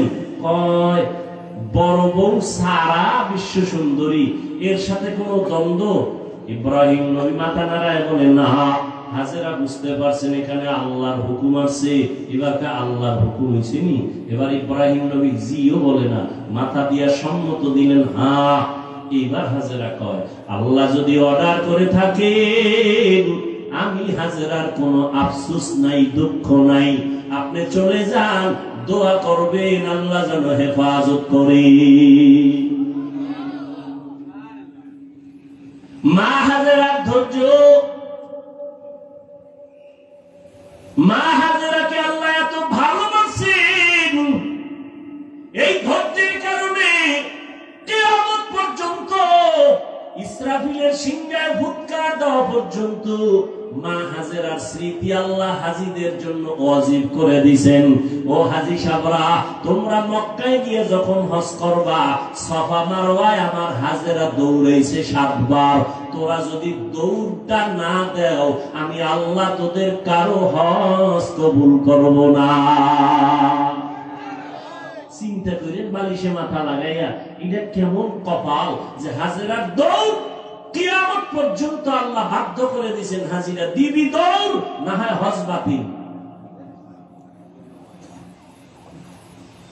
মাওলার কাছে হাজেরার ধৈর্য পছন্দ হয়ে গেছে। আর তুমি সেই জমজমের পানি পান করতেছ, মা হাজেরার কান্নার ফসল। ইসমাইল দুধ পায় না, খানা পায় না, কাঁদতেছে। মা হাজেরা দৌড়া ইসমাইলের পানি দেওয়ার জন্য, একবার সাফা একবার মারওয়া। এবার আল্লাহর পক্ষ থেকে সাহায্য চলে আসলো। কে যেন হাজেরাকে একটা ডাক দিছে কোথার থেকে। হঠাৎ করে খেয়াল করে দেখে আওয়াজটা বাইতুল্লাহর পার্শ্ব থেকে আসছে। কিনারায় গিয়ে দেখে অদৃশ্যের আওয়াজ। বলে, হাজেরা ডাকছো কেন? কোনো টেনশন করিও না, জিব্রাইল আইসা একটা পাখার একটা ডানা দিয়া বাড়ি মারছে মাটিতে, পানি ওঠা শুরু হয়ে গেছে। কেউ লেখেন, ইসমাইল নবীর বাচ্চা মানুষ যে পা নাড়াইছে কান্নার সময়, পায়ের আঘাতে পানি। তবে বিশুদ্ধ বর্ণনা হলো জিব্রাইলের আঘাতে পানি উঠছে। ওই পানি দেখা আম্মা জান হাজেরা বলছে, জম জম, থাম থাম। পানি থেমে গেল, নিজে পান করলেন, সন্তান ইসমাইলের করাইলেন। সারা দুনিয়ার সব বেঈমান বিজ্ঞানীরা, মুমিন বিজ্ঞানীরা একমত, জমজমের মতো পিওর পানি পৃথিবীর আর কোথাও এমন পিওর নাই। রহমতের নবীকে সাহাবায়ে কেরাম প্রশ্ন করলেন, ও আল্লাহর রাসূল, জমজম পানি কমেও না বাড়েও না, crore crore crore crore million trillion billion ton পানি হাজিরা নিয়ে যায়, এখনো যেখানে আছে আগেও সেই রকম ছিল, কমেও না বাড়েও না। সাহাবায়ে কেরাম বলেন, নবী, এই জমজমের তলা কই? তলা কূপের। নবী বলেন, জমজম কূপের তলা হলো হাউজে কাউসারের সাথে। আল্লাহর চিনবি না রে নিমখা,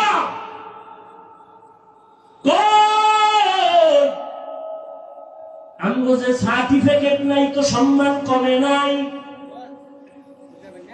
সেদিনও বাংলাদেশের এক বড় মাথাওয়ালা মন্ত্রী মহোদয়ের মন্ত্রীদের মধ্যে বড় দামি, কোন এক কাজে গেলাম, কয়, হুজুর হেলিকপ্টারের প্রোগ্রাম চলছেনি।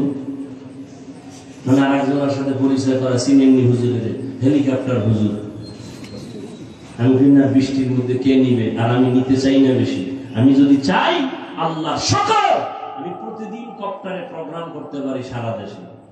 অথচ আমি অফিসে লেখা রাখছি, হেলিকপ্টারে আবেদন করবেন না, সম্মান আমার আল্লাহ সার্টিফিকেট দিয়ে দেয় না, টাকায় দেয় না।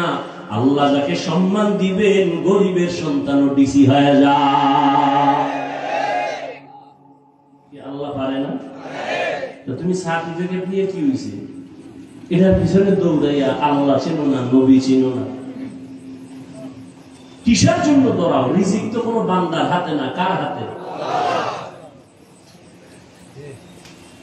তুমি আবার এটা উল্টা তো বুঝবা যে তাই কি স্কুল কলেজ পড়া বাদ দিয়ে দেবো না। তুমি স্কুলে পড়ো, কলেজে পড়ো, তবে অন্তর সোজা করে নাও। রিজিক আমার আল্লাহ দিবেন, ওই আল্লাহর হুকুম মতো নামাজ পড়ো, পর্দা করো, মা বাবার দোয়া নিয়ে চলো। তোমার মতো কত যুবক দেখবা জীবনে মাদ্রাসায় পড়ে নাই, স্কুল কলেজে পড়িয়া doctor, doctor, professor, engineer, RAB, army, police, BDR, কোটি টাকার মালিক, চেয়ারম্যান, মেম্বার, এমপি, মন্ত্রী, 5 বেলার নামাজ পড়ে আছে না নাই? তুমি পারো না কেন? সমস্যা কি তোমার? তুমি কি বলতে চাও কোরআন মিথ্যা? একটা প্রমাণ দাও, আমি এখন দাড়ি কেটে ফেলবো, এখন প্যান্ট শার্ট পইরা নাচ গান করবো, কোরআন শরীফ সব জ্বালায় দিব। একটা ভুল করে ভুল বের করা আল্লাহর কোরআন থেকে। কারণ আমরা হুজুরেরা যত বাহাদুরি করি সবকিছুর মূল ফাউন্ডার আল্লাহর কোরআন। জান্নাত আছে প্রমাণ কোরআন, আল্লাহ আছে প্রমাণ কোরআন শরীফ, কিয়ামত হবে প্রমাণ কোরআন শরীফ। সেই কোরআনে যদি একটা ভুল বের করতে পারো তাহলে পুরো কোরআন ভুল, আল্লাহ ভুল, ইসলাম ভুল, সব ভুল মানি না। পারবা বের করতে? পেরেছে কোনো বেঈমান? তাহলে তওবা করো, মাস্তানি ছাইরা তওবা করো। তওবা করে আল্লাহকে বলো, আল্লাহ শয়তানের ধোকায় বহু বাহাদুরি করছি, আর করতে চাই না। কোন দিন যেন বাসের নিচে লাশ চলে যায়। এই যে কোরবানির ঈদে, রমজানের ঈদে কত যুবক গাড়ির নিচে চলে গেল, পানির ভেতরে লাশ হয়ে গেল। ধৈর্য বড় দামি এক সম্পদ। আল্লাহর মহব্বত নিয়ে 5 বেলার নামাজ পড়ো, 5 বার ওযু বানাও, শরীর তাজা থাকবে, কোনো ক্রিম লাগবে না, রোগ কম হয়ে যাবে, রোগ কম হবে। আল্লাহর ভয় অন্তরে জমা করো।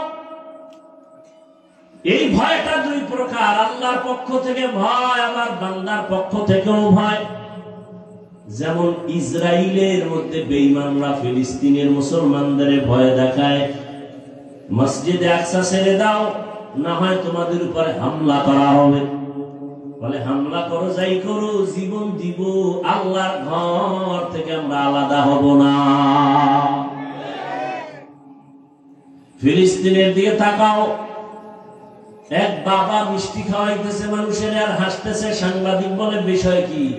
বিপদ চলে, মানুষ মরে, রক্ত চলে, তুমি হাসো কেন, মিষ্টি খাওয়াও কেন? লোকটা বলে আমার 2টা সন্তান ইসরায়েলি বেঈমানদের হাতে শাহাদাতের পেয়ালা নিয়ে জান্নাতে গেছে, আমি খুশি, এই জন্য মিষ্টি খাওয়াই। আমিও তৈরি হইতেছি, আমিও এই পথে বিনা হিসাবে জান্নাতে যাব। বুঝাইতে পারি না রে বাবা, বুঝ নাই। নবীজি 13টা বছর বুঝাইল, আবু জাহাল বুঝলো না। আর ওমর নবীর বয়ান শুনে নাই, হঠাৎ কইরা কোরআন শরীফটা হাতে লাগাইছে, তো নবীর প্রতি মায়া বাইরে গেছে, কালেমা পড়ছে। অথচ আসছিল 100 লাখ পুরস্কারের লোভে নবীর কল্লা নিয়ে দিবে আবু জাহালের কাছে। বুঝটা বড় কঠিন বাবা, বুঝো, তুমিও মুসলমান, আমিও মুসলমান। তোমার আল্লাহ আমার আল্লাহ 2 না 1? তোমার নবী আমার নবী, তোমার কাবা আমার কাবা, তোমার কোরআন আমার কোরআন, তোমার ধর্ম আমার ধর্ম, তোমার আমার হাদিস, তোমার আমার আল্লাহ এক, কোরআন এক, কাবা এক, ধর্ম এক, দুনিয়াতে আসছি সিস্টেমও কি? উত্তরবঙ্গের মানুষগুলো লঙ্গি পরে আছে। বিদায় বেলা কাফন হবে 3টা, মহিলাদের হবে 5টা, ধনীদের জন্য একটা কাফন বাড়ানো হবে। প্রধানমন্ত্রী যদি দুনিয়া থেকে যাবেন, মহিলা হলেও তার 6টা কাফন দেওয়া হবে। রিক্সা ড্রাইভার যদি মরে যায়, তারও যেমন 3 কাফন। কোটি টাকার মালিকও যদি মরে যায় তাকেও 3 কাফন। কারো সম্মানে একটা কাফন বাড়ানো হবে না, গরিব হওয়ার কারণে একটা কাফন কমানো হবে না। কবরের সাইজ হবে সমান, নাকি ধনীদেরটা একটু এসি টেসি লাগাই দিবে? গরিবের কবর যেমন, ধনীর কবরও তেমন। কাফনের কালার হবে আলাদা। কি আমাকে হুজুরদের কালার হবে একরকম, আপনারা যারা হুজুর না তাদের কাফনের কালার হবে আর এক রকম। সবার কাফনের কালার এক, সংখ্যাও 3টা, তাও এক। কারো কাফনে লেখা থাকবে না এমপি সাহেবের লাশ, বড় হুজুরের লাশ কাফনে লেখা থাকবে। অতএব যতই বাহাদুরি করি না কেন, সাদা কাফনে ঢোকার পর সব শেষ হয়ে যাবে। ঠিক নেই?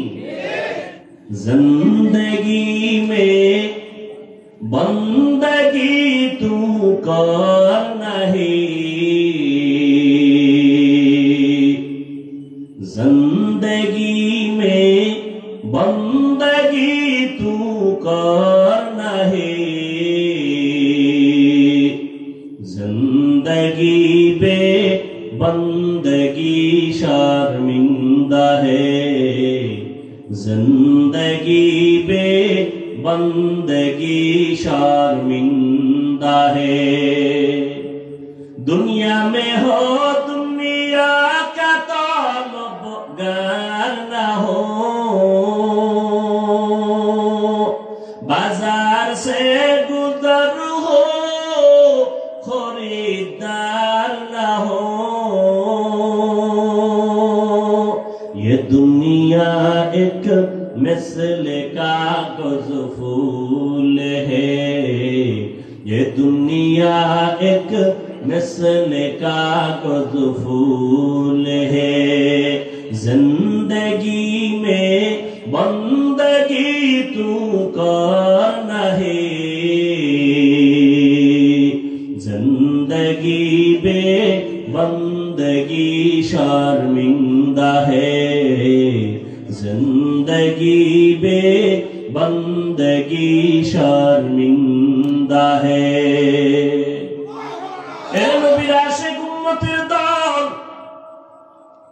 পাঁচটা জিনিসের মাধ্যমে আল্লাহ পরীক্ষা দিবেন। 1 নাম্বার ভয়। আল্লাহর ভয়ে তুমি নেক আমল করবা, নাকি দুনিয়ার মানুষের মাইরের ভয়ে তুমি গুনাহ করবা?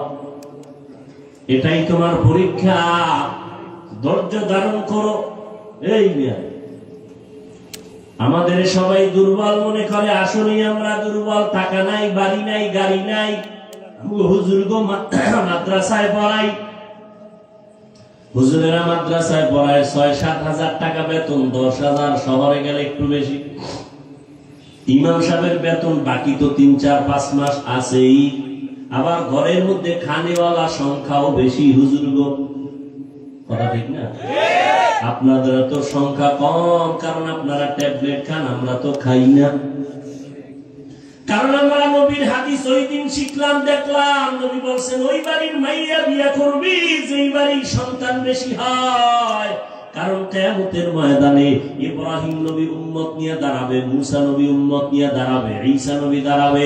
আমি মুহাম্মদ উম্মতের সংখ্যা বেশি নিয়া আবেগ ভরা মোহাব্বত আর বাহাদুরের ভেসে আমি জান্নাতে আগে যাব। এরপর কি ট্যাবলেট ওয়ালারা পাল্লা দিয়ে আল্লাহর সাথে আগাইতে পারছে? কি ট্যাবলেট ওয়ালারা? আমাদের দেশে 20 বছরের তুলনায় বাংলাদেশের জনসংখ্যা কম না বেশি?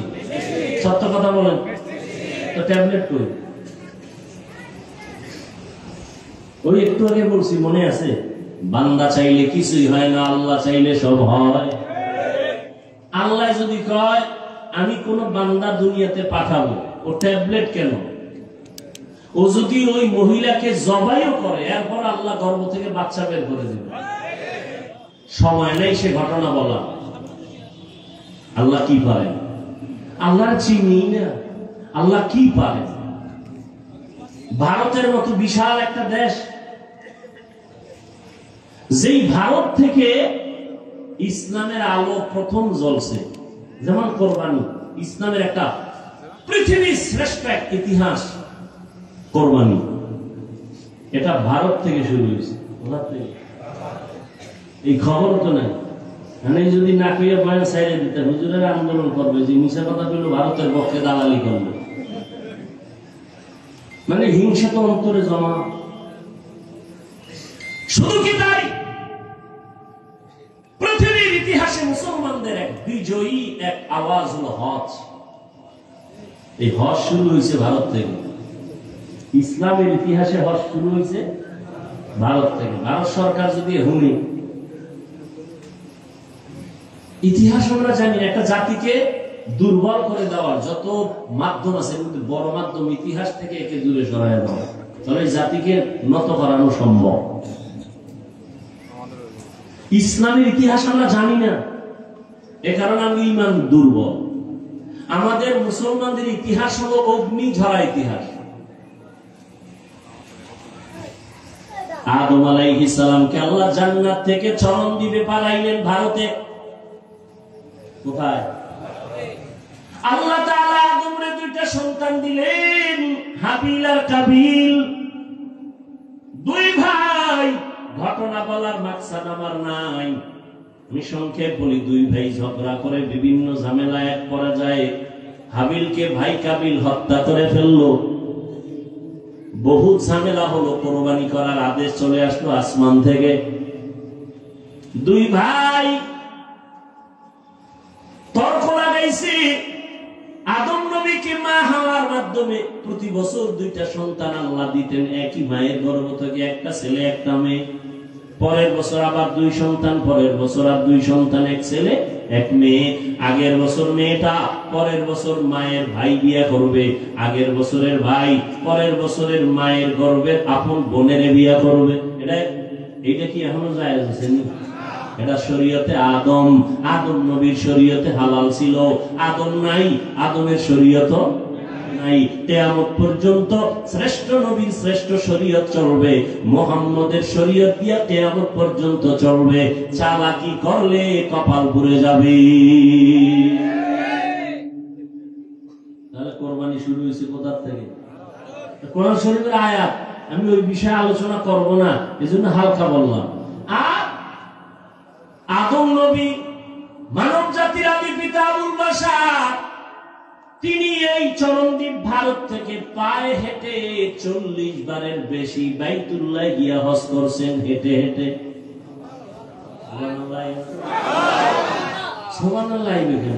ফজরও পড়ে নাই, জোহর পড়ে নাই, আসর পড়ে নাই, মাগরিব পড়ে নাই, এশাও পড়ে নাই। এখানে সাফাবাজি করে আমরা আশিকে রাসূল। দেখো জবানে সুবহানাল্লাহ আসবে কিভাবে? এরা নামাজ লাগে এটাকে জরুরি মনেই করে না।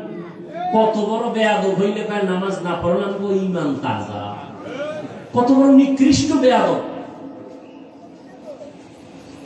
আল্লাহ হেদায়েত দান করুন। অথচ রাসূল বলেন পৃথিবীর নিকৃষ্ট চোর যারা নামাজ চুরি করে, আর যারা নামাজ পড়ে এগো খবর আছে। আল্লাহ কয় আমি মুসল্লি নামাজির জন্য ওয়াইল নামক জাহান্নাম বানাইছি। কঠিন এক জাহান্নামের নাম ওয়াইল। এটা বানাইছে আল্লাহ পাক নামাজি মুসল্লির জন্য। এবার বুঝেন, যারা নামাজ পড়েন টের পাইতেছেন নি কিছু? কোরআনের আয়াতের শব্দ শুনাইতেছি। নামাজি মুসল্লির জন্য ওয়াইল নামক জাহান্নাম, এটা বড় মারাত্মক জাহান্নামের নাম ওয়াইল। ওয়াইলুল লিকুল্লি হুমাযাতিল লুমাযা। ওয়াইল নামক জাহান্নাম, যারা মানুষের নামে গীবত করে আর বানায় বানায় অপবাদ দেয়, ওয়াইল জাহান্নাম। ওয়াইলুল ইয়াউমাইযিল লিল মুকাদ্দিবিন, মিথ্যাবাদীর জন্য ওয়াইল নামক জাহান্নাম। ওয়াইলুল লিল মুতাফফিফিন, ব্যবসায় যারা ঝামেলা করে, মাপে ঝামেলা করে, ওয়াইল নামক জাহান্নাম।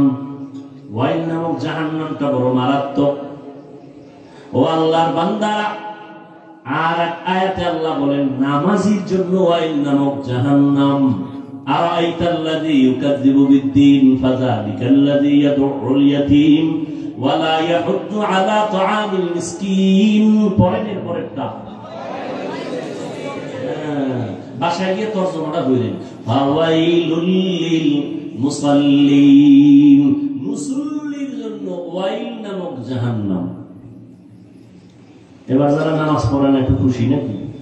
আমরা তো লাইনে নেই। হ্যাঁ, তোমার জন্য আরো কঠিন জাহান্নামের আযাব। তোমার পরকালের ভিড়া তো পরে নামাজ না পড়ে দুনিয়াতে চেহারার নূর থাকবে না, থাকবে না। এখনই তো চেহারা দিয়ে তাকাইলে মায়া লাগে না, অথচ বয়স মাত্র 27 বছর। এরে যুবক, 40 বছর পর্যন্ত তোর চেহারাটা সুন্দর থাকবে, উজ্জ্বল থাকবে, কোনো মেডিসিন পাউডার ক্রিম লাগবে না, আল্লাহ নিজ হাতে এটা বানায় দিছে। অথচ 27 বছর বয়স তোর, 25 বছরের চেহারার মধ্যে কেন উজ্জ্বলতা নাই, মায়া নাই, দেখলে ভাল লাগে না? তোর চেহারা তো নষ্ট হয়েছে কেন বল? সারা রাত্র মোবাইল নিয়ে কবিরা গুনাহ করছো, আমার মাওলা সহ্য করতে পারে নাই, চেহারার নূর আল্লাহ নিয়ে নিছে। শুধু কি তাই? এই মোবাইল চালাইতে চালাইতে তোর চোখের পাওয়ার নাই, কানের পাওয়ার নাই, হাত দুর্বল, ব্রেন দুর্বল, সব দুর্বল হয়ে গেছে। বুকে ব্যথা বাড়ছে, মাথা ব্যথাও বেড়ে গেছে এই মোবাইল দেখতে দেখতে। ঠিক নেই? একটু টেনশন দূর করি। মোবাইল হলো সব রোগের মূল রোগ। এক ওসি সাহেব কয়, হুজুর নেশার বিরুদ্ধে ওয়াজ করেন। আমি বললাম কোন নেশা? কয় মদ, ইয়াবা। আমি সব বাদ দেন, মোবাইলের নেশার বিরুদ্ধে ওয়াজ করেন। কামনে করেন? তা আমি করি, শুনেন যাইয়েন না। মিরপুরে ঠাডা ভাঙ্গা ওয়াজ দিলাম মোবাইলের বিরুদ্ধে। মোবাইল, স্বামী স্ত্রীর মাঝখানে পর্দা লাগাইছে মোবাইল। স্ত্রী স্বামীর হক আদায় করে না, স্বামী স্ত্রীর হক আদায় করে না। কেন? মোবাইলের হক আদায় করতেই তো রাত শেষ। মা বাবা সন্তানের হক আদায় করে না মোবাইলের কারণে, সন্তান মা বাবার হক আদায় করে না মোবাইলের কারণে। তাজা তাজা প্রাণগুলো চুরির নিচে চলে গেল মোবাইলের কারণে। কি বলবো? লেখাপড়ার ঘরে আগুন লাগছে মোবাইল। এই মোবাইলের কারণে মায়ের সাথে বেয়াদবি করেছো যুবক, মোবাইলের কারণে বাবার সাথে গাদ্দারি করেছো, শিক্ষকের সাথে বেয়াদবি করেছো। আল্লাহর কসম করে বলি, লিখে রাখ, তোর কপাল আগুন লাগছে। তুই মরার এত তাড়াতাড়ি মরবি না। আর যদি মর তো গাড়ির তলে, মানে যে ধর, এটাও কইতে পারবি না, শেষ। আর যদি না মর তো বিছানায় মরার আগে পঙ্গু হয়ে থাকবি। লিখে রাখ, হাদিস শুনানোর সময় নাই যে আমি যা বলতেছি মনে করিস না গাঞ্জা খাইছি। আমার চেহারা দেখলে গাঞ্জা খোরের মতো মনে হয়? তো তুই কেন বলো আবল তাবল বলি? তোর চেহারা দেখলে মনে হয় তুই গাঞ্জা খাও, তুই ইয়াবা খাও, তুই নামাজ পড়ো না, তুই মায়ের সাথে বেয়াদবি করো, বাবার সাথে বেয়াদবি করো। অল টাইম তোর উপরে অভিশাপ, অভিশাপ, অভিশাপ। ভয় লাগে তুই কখন হাত পা ভেঙে গাড়ির তলে বইরে থাক। ভয় লাগে আমার। শিক্ষকের সাথে বেয়াদবি করেছ, পাওয়ার দেখাইতে গেছো শিক্ষকের সাথে। আল্লাহর কসম করে বলি, আল্লাহ তোরে মাফ করবে না শিক্ষক যতদিন পর্যন্ত তোরে ক্ষমা না দিবে। এটা বান্দার হক, বান্দার হক, বান্দার হক। মা বাবায় ক্ষমা না দেওয়া পর্যন্ত আল্লাহ দিবেন না।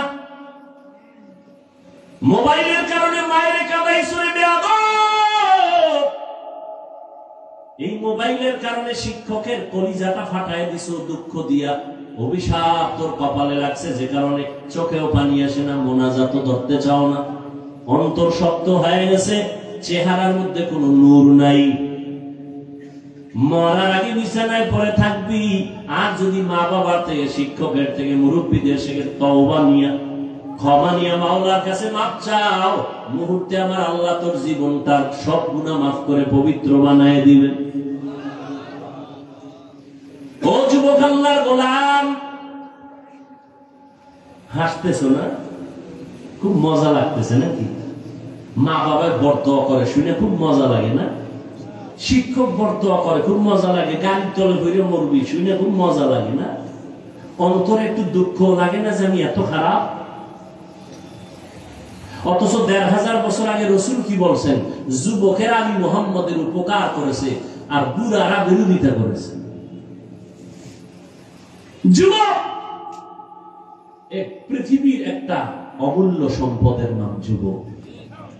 আল্লাহর কাছে যৌবনের ইবাদতের দাম বেশি, দুনিয়াতে যুবক সময়ের দাম বেশি, শক্তির দাম বেশি। আমি বলছি তুমি হুজুর হও না, ডাক্তার হও, ইঞ্জিনিয়ার হও, প্রফেসর হও, এমপি হও, এসপি হও, ডিসি হও, বেয়াদব হইও না।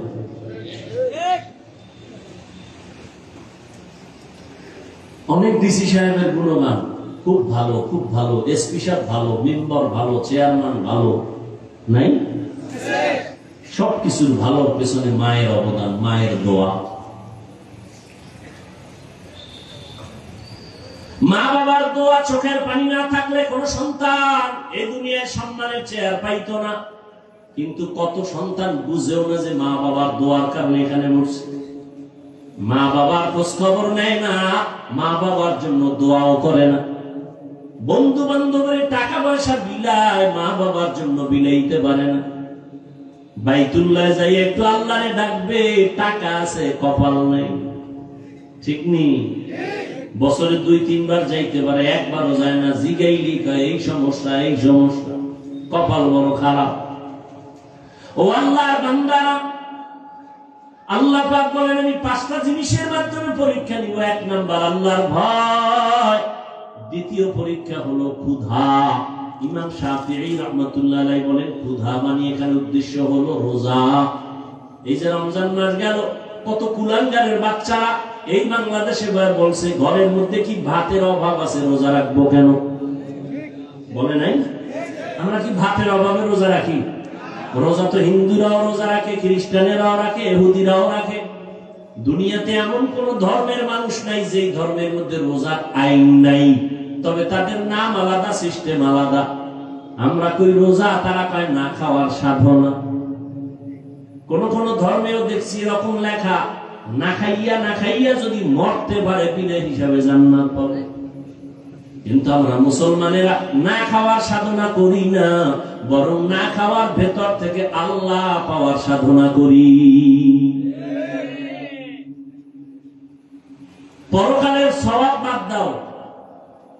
চিকিৎসা বিজ্ঞানীরা রোজা নিয়ে গবেষণা করে বলছে শরীর ঠিক রাখার জন্য একটা মহা ঔষধের নাম রোজা। জনমের মতো খাইবা না, এতে শরীর সুস্থ থাকবে না। খবরদার, শরীর সুস্থ রাখার জন্য আল্লাহ পাক কিছু নিয়ম বাতায় দিয়েছে। শরীরে তোমার যতটুকু টানবে ততটুকু দিতে হবে, বেশি দেওয়া যাবে না, কমও দেওয়া যাবে না। তোমার শরীর, তোমার পেট, পুরো বডির মধ্যে তোমার মেশিন। প্রত্যেকটা মানুষের ভিতরে 23টা ইঞ্জিন আছে, 23টা মেশিন আছে। কয়টা? 23টা মেশিন আছে বডির ভিতরে। মাথায় আছে 10টা। কয়টা? পেটের মধ্যে আছে 8টা। কয়টা? 8টা। এরে আল্লাহর বান্দা, এই মেশিনের মধ্যে শ্রেষ্ঠ যেটা মূল হেড, সেটা হলো পেট। তোমার এই বডিকে সুস্থ রাখার জন্য ওখান থেকে 8টা মেশিন পুরো বডিটারে কন্ট্রোল করে পেটের মাধ্যমে। এরে নবীর উম্মতের দল, এই জন্য খাদ্য নিয়ম ছাড়া খাওয়া যাবে না। বেশি খাইলেও ঝামেলা, কম খাইলেও ঝামেলা। বিজ্ঞান, চিকিৎসা বিজ্ঞানীরা বলে আমার কথা যদি বিশ্বাস না করো, আজকে বাসায় গিয়ে মোবাইলে তো আকামি করছো জীবনভর, আজকে একটু গুগলে সার্চ দিও। গুগলে সার্চ দাও, দিয়া লেখবা রোজার দ্বারা শরীরের উপকার কি কি। ওখানে সব তঙ্গ মুরব্বী টাইওয়ালারা বসে আছে, গবেষক। আমাকে হুজুর টুজুর ওখানে কেউ নেই। সুন্দরভাবে গবেষণা দিয়ে রাখছে রোজা রাখলে কি হয়। আমাদের বাংলাদেশের এক হিন্দু ডাক্তার গত রমজানে 50 লাইনের একটা ফেসবুকে লেখা দিছে, আমাকে একজনে দেখাইলো রোজার দ্বারা শরীরের কি উপকার। এজন্য রহমতের নবী পৃথিবীর শ্রেষ্ঠ ডাক্তার। পৃথিবীর শ্রেষ্ঠ ডাক্তার আমার নবী। শুধু রমজান না, প্রত্যেক সোমবার, সপ্তাহে বৃহস্পতিবারও রোজা রাখতেন। রোজা রাখলে শরীর সুস্থ থাকে, পুরো ব্যালেন্স ঠিক থাকে। জনমের মতো খায়, আল্লাহ যা দিছে ও খায়, নিজেও আউলা জাউলা খাইতেছে। খাইয়া আস্তে বিছানায় পড়ে থাকে। তো লাভ কি? হালাল হারাম খাইলে কোনো শান্তি নেই রে বাবা। হালাল ছাড়াও যারা হারাম বানায় খায়, এই কারণে পেট নষ্ট, তার সব নষ্ট। পেটে ব্যথা উঠছে, পেটের খানাটা মতো মাথা ব্যথা শুরু হয়ে গেছে, খানাও, ঘুমও নাই, রুচিও নাই, সব নষ্ট হয়ে গেল। এজন্য আল্লাহ বলেন আমি ক্ষুধার মাধ্যমে পরীক্ষা নিব রোজা। আরাফার রোজা সামনে আসতেছে, আশুরার রোজা মুহররমে। আরাফার রোজা নফল রোজা মাঝে মাঝে রাখিও, শরীর সুস্থ থাকবে। হিন্দুদের মধ্যে খবর নেন, ওরা খায় খুব সীমিত। আমি মুসলমানের থেকে অনেক সুস্থ তারা, নিয়মতান্ত্রিক যা খায় খুব সাবধানে খায়, নিয়মতান্ত্রিক ভাবে চলে। আর মুসলমানের মধ্যে আর এই বাঙালি জাতি কি পরিমাণ যে খাইতে পারে, আর না পারলেও কিলাকিলিতে অনেক উপরে আছে। এই যত মামলা হামলা শুধু খাওয়ার জন্য, আর কেউ খাইতে দিন না, সব আমি খাবো। এটা হলো কুত্তার মেজাজ। কুত্তা চায় সব একা খাবে, অন্যকে খাইতে দিবে না। কি ঠিক না? মাইকে বলে কেউ খাবে, কেউ খাবে না, তা হবে না। মাইকের থেকে নামার পরে সব নিজের গুদম বলে, গরিবরা না খায় মনে। কি 2 নম্বর পরীক্ষা হলো রোজা ক্ষুধার মাধ্যমে। সংক্ষেপ বলে ফেললাম। 3 নম্বর হলো মালের কোরবানি। তার মানে এখানে ইমাম শাফিঈ রাহমাতুল্লাহ আলাইহি বলেন, এখানে মালের কোরবানি মানে যাকাত। কি আল্লাহর কসম একবার, আল্লাহর কসম 2 বার, আল্লাহর কসম 3 বার। আমার দেশের ধনীরা পাই পাই হিসাব করে যদি যাকাত দিত, এই জমিনে কোনো দারিদ্র বিমোচন থাকতো না, সব বিমোচন হয়ে যেত। কসম করে বলে গেলাম আল্লাহর কোরআন সামনে, যতদিন পর্যন্ত আল্লাহর দেওয়া অর্থনীতি যাকাত সঠিকভাবে জমিনে কায়েম হবে না, ততদিন পর্যন্ত দারিদ্র বিমোচন হবেই না, হবেই না। কোন চালাকিতে চলবে না। আল্লাহর দেওয়া অর্থনীতি যাকাত আদায় করো সব সময়, বছর শেষে পাই টু পাই হিসাব করে। ওই 100 টাকা 2.5 টাকা গরিব খাবে, ধনী খাইলে ওর বাকি 97 টাকা আটানাও হারাম হয়ে যাবে। ওটার মালিক 2.5 টাকার মালিক গরিব। যাকাত দিতে বলে নাই, যাকাত আদায় করতে বলছে। যাকাত দেওয়া এক জিনিস, আদায় করা আর এক জিনিস। এ বিষয়ে রমজানে আমি বিস্তারিত বয়ান করছি, এ নিয়ে বয়ান করা এখন আর যাবে না। আর যাকাত যাকে দিবে তাকে বলতে পারবেন এটা যাকাত দিছি, গোপনে দিয়া দাও। যে যাকাত খাওয়ার উপযুক্ত তাকে দাও, দিয়া পৌঁছাইয়া দাও। লাইনে দাঁড়াইয়া এরপরে ফকিন্নির মতো রৌদে পুরে যাকাত নিবে, ইসলাম এটা নিষেধ। বরং 2.5 টাকা গরিব পাবে, এটা আমার কাছে, আমি তার কাছে ঋণী। হ্যাঁ, 3 নম্বর মালের কোরবানি। গরিব রেখা আমিও তো আর ঝামেলা নেই, মালও নাই, ঝামেলাও নেই। আল্লাহ 4 নম্বর গরিব তোমার জানের কোরবানি। ধনী বলল আমি টাকা দিলাম মাহফিল চালাও, ধনী বলে আমি টাকা দিলাম মাদ্রাসা উঠাও, মসজিদ উঠাও। ধনী জানের কোরবানি দিতে পারবে না, সময় নাই, সম্ভব না। এবার কয়েক গরিব তুমি জানের সময় দাও, পরামর্শ নাও, কাজ করো, তুমি জান দিয়ে একটু খেদমত করো। তাহলে গরিব ধনী মালের কোরবানি দিল, গরিব জানের কোরবানি দিয়ে দুজন জান্নাতের বাসিন্দা হয়ে যাও। জান মালের কোরবানি। হজে যারা যায় তারা দুটোটাই দেয় একসাথে, মালের কোরবানি, জানের কোরবানি। মেহনত করে। 5 নম্বর ফলের ঘাটতি। ইমাম শাফিঈ রাহমাতুল্লাহ আলাইহি বলেন এখানে ফল দ্বারা হলো সন্তান। কারণ কোরআন শরীফে প্রত্যেকটা মাকে বলা হয়েছে ফসল উৎপাদনের ক্ষেত, আর ওই ক্ষেতের ফসল হলো সন্তান। আল্লাহ সন্তান দিয়ে আবার নিয়ে যাবেন, কাউকে দিবেনই না। এটা আল্লাহর পরীক্ষা।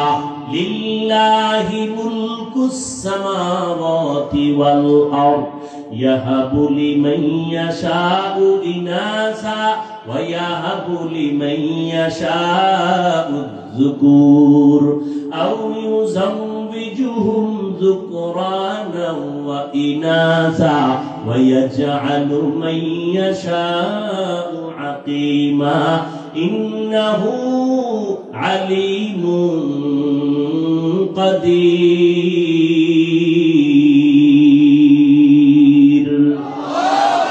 আল্লাহ বলেন আসমান জমিনের ক্ষমতা আমার হাতে, আমি চাইলে কাউকে ছেলে দেই, কাউকে মেয়ে দেই, কাউকে দুটোটা দেই, কাউকে কোনোটাই দেই। ক্ষমতা কার? আল্লাহ পাক বলেন আমি ছেলে দিয়া সন্তান দিয়া পরীক্ষা নেই। ইন্নামা আমওয়ালুকুম ওয়া আওলাদুকুম ফিতনা, সম্পদ আর সন্তান তোমার জন্য পরীক্ষার বস্তু।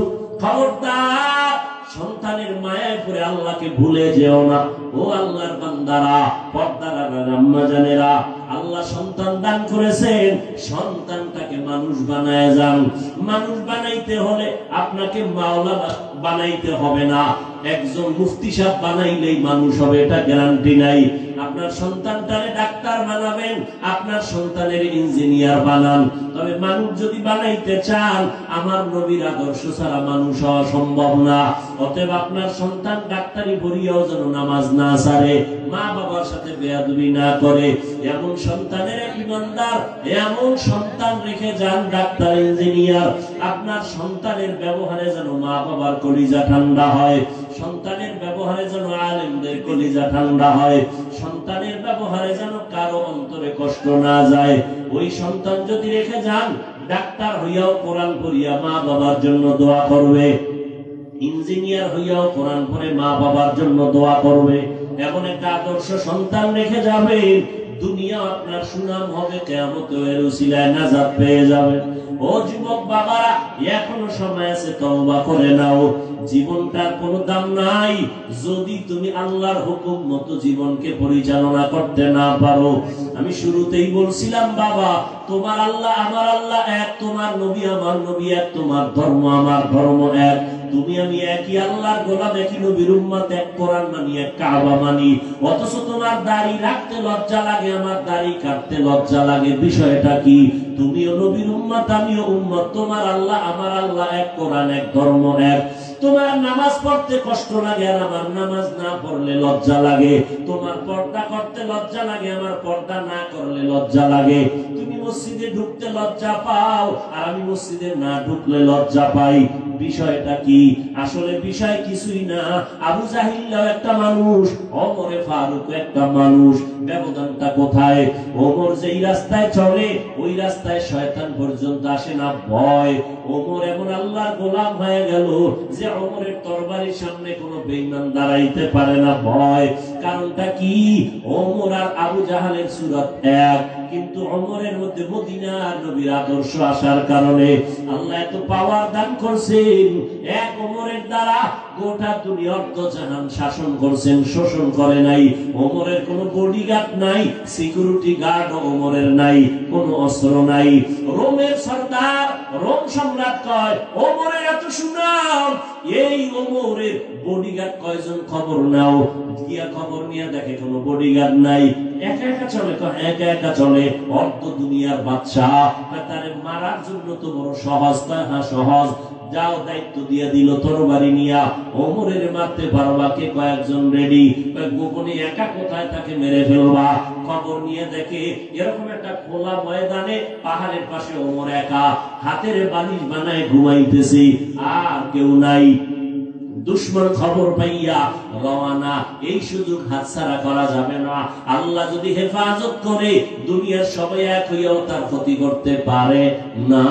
ওমর তো ঘুমে আছে, তরবারি নিয়ে দুশ্মন মাঠের কিনারায় গিয়া দেখে কেউ নাই, সহজে মেরে ফেলবো, মনে বড় খুশি। কিন্তু হঠাৎ করে আবার ভয়, এক কদম সামনে যায় আবার দাঁড়ায় যায়, পেছনে ব্যাক করে আবার যায়।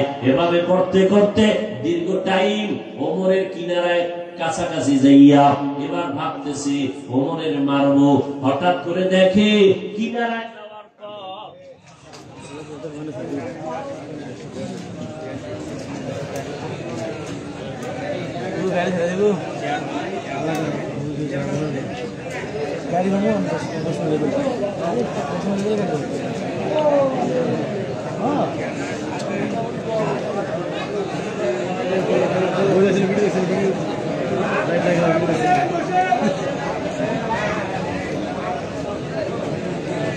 সাইরা দেন।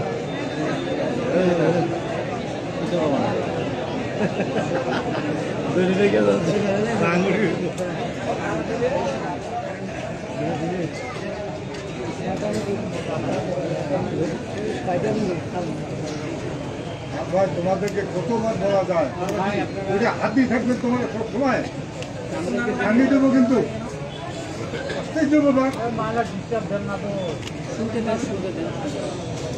কোন এলাকায় দূরে থাকতে হবে। কোন এলাকায় আইছি ভাইয়া?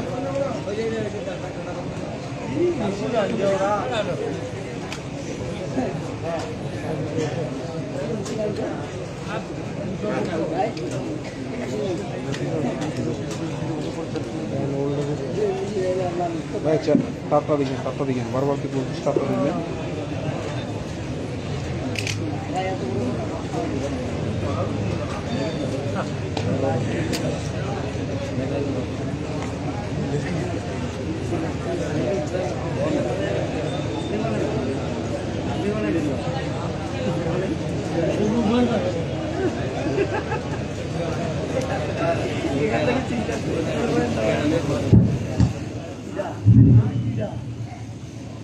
আল্লাহ, কতদূর গেলাম?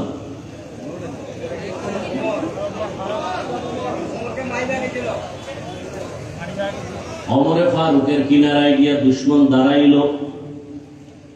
হঠাৎ করে তাকায় দেখো ওমর একা ঘুমায় না, জঙ্গলের একটা বাঘ ওমরের চারপাশে ঘুরে আর পাহারা দেয়। বাঘ দেখে ভয় লাগে নাই? তরবারিটা বইরে গেছে ভয়ে। ওমর তাকাইছে, আমার কলিজার সাথে নেই। তুমি এখানে কেন? সব খুলে হয়েছে, মাফ করে দেন। শেষ পর্যন্ত কালেমা পড়ছে। মুসলমানের চরিত্র প্রতিশোধ নেয় না, প্রতিশোধ নেয় না, এটা মুসলমানের আদর্শ। রসুল শিখায় গেছে, রসুলের আইনে যদি দুনিয়া চলতো পৃথিবীতে কোনো আন্দোলন থাকতো না, কোনো ঝগড়া থাকতো না, কলহদ্বন্দ্ব থাকতো না। কিন্তু এটা হতে দিবে না। যারা অন্যায়কারী এরা কখনো সঠিক কাজ সমাজে হোক এটা করতে হতে দিবে। ভাইরা আমার, সেই ওমর রহমতের নবীর আদর্শ নিয়ে বড় দামি হয়ে গেল। আল্লাহ এত পাওয়ার দান করছেন, ওমরের শানে আল্লাহ আয়াত নাজিল করছেন কোরআন শরীফে। আয়াত নাজিল কইরা কয় নবীকে জিব্রাইল বলো ওমর যে একটা মত পেশ করছে আমি আল্লাহ মেনে নিলাম, নবীও যেন মেনে নেয়। খবর আছে আপনাদের? আর সেই ওমরের সাথে একটু তর্ক করছেন আপনারা ঘুমের ঘরে, না কি? তর্ক না করলে আপনারা তারা মিলে কিলেকিলি করেন কেন? হ্যাঁ, যে ওমর 20 রাকাত চালু করছে না, ওমরেরটা মানি না, মুহাম্মদেরটা মানি। নবী কয় আমি মুহাম্মদ আর আমার সাহাবাদেরকে যারা মানবে না তারা জান্নাতি হতে পারবে না। আল্লাহ আয়াত নাযিল করছেন কোরআনে, কোন এক বিষয় আমি বলার সময় নেই। আল্লাহ কয় জিব্রাইল নবীকে বলো ওমর যা মত পেশ করছে রাসূলের সামনে আমি আল্লাহ মেনে নিছি, নবীও যেন মেনে নেয়। সেই ওমর, সেই ওমরের সাথে দুশ্মনী কেন? তুমি তারাবি 8 রাকাত বাদ দাও, যাও আমি হাফিজুর রহমান বলে গেলাম, তুমি 2 রাকাত তারাবি পড়ো, তবে পড়ার মতো পড়ো। যেই তারাবি সেজদায় গেলে মাওলার সাথে মোলাকাত হবে এমন পড়লে তোমার 2 রাকাতই যথেষ্ট। আর যদি সেই নামের পড়ো, দেখানোর জন্য পড়ো, 40 রাকাত পড়লেও কপাল ভুলবে না। তুমি আল্লাহর জন্যই যদি পড়ো, হিংসা কেন? আমরা সালাম দেয় না, দিলেও দেয় না, কি ওখানে 20 রাকাতের পার্টি। এটা একটা মুসলমানি কথা হইলো? তুমি 8 রাকাত পড়ছো, কই আমি তো তোমার হিংসা করি নাই। তুমি বুকে হাত বাঁধো, আমি নাভিতে হাত বাঁধি, কই হিংসা তো করি নাই। তুমি কেন আমাকে হিংসা করো ভাই? বুকে হাত বাঁধি, জোরে আমিন বলি, যা বলি কার জন্য? তা আল্লাহর জন্য ইবাদত করলে বান্দার সাথে ভাব কেন? ভাবটা দেখাবা আল্লাহর সাথে যে আল্লাহ আমার চিনোনি তুমি, আমার 20 লাগে না, 8এই ব্যাটারি চার্জ হয়ে যায়, ফাস্ট চার্জার আমার অন্তর। আমার 20 রাকাত লাগে না, 8এই আমার কলিজা পুরো চার্জ হয়ে যায়। ভাব দেখাবা আল্লাহর সাথে, আল্লাহর ইবাদত করো, বান্দার সাথে কেন? অহংকার, নবীজি বলেন আগুন যেমন লাকড়ি ধ্বংস করে দেয়, অহংকার আর হিংসা মানুষের জীবনের ইখলাস ওয়ালা আমলগুলোকেও ধ্বংস করে দেয়। আল্লাহ আমাদের অহংকার হিংসা থেকে হেফাজত করেন। ও যুবক বাবারা, ও বৃদ্ধ বাবাজিরা, ও পর্দার আড়ালের আম্মা জানেরা, এখনো সময় আছে, তওবা করে নেন। আপনার মতো কত মা বোনেরা আছে এখনো পর্দা করে, স্বামীর মাল হেফাজত করে, মোবাইলে সময় নষ্ট করে না, নামাজ পড়ে। ও মা বোনেরা, আপনারা কেন পারবেন না? স্বামীর মাল হেফাজত করেন, নিজের সতীত্ব বজায় রাখেন। চরিত্র নষ্ট করলে দুনিয়াতে কেউ আসলে ভালোই জানে না, আল্লাহর কাছেও তো কোনো সম্মান থাকবে না। মরার পরে অশান্তি শুরু হবে, আপনার সন্তানেরা আপনার চরিত্রের কারণে কষ্ট পাবে। এখন থেকে তওবা করে নেন। ও বাবাজিরাও তওবা করে নামাজ পড়েন, যুবক বাবারা তওবা করো, আল্লাহর কাছে বলো জীবনে আর নামাজ ছাড়বা না। মনে মনে বলো, আল্লাহ শয়তানের ধোঁকায় গুনাহ করে ফেলেছি, আর করব না।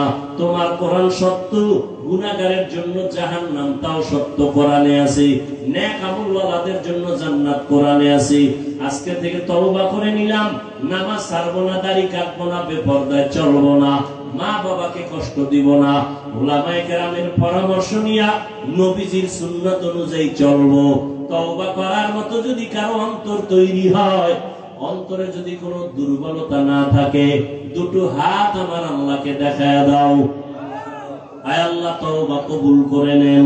তওবার উপরে মজবুত হইয়া চলার মতো তৌফিক দান করেন, আমিন। আলহামদুলিল্লাহি রাব্বিল আলামিন, والصلاة والسلام على سيد الأنبياء والمرسلين وعلى آله وأصحابه أجمعين. يا أرحم الراحمين، يا أرحم الراحمين، يا أرحم الراحمين. رب ارحمهما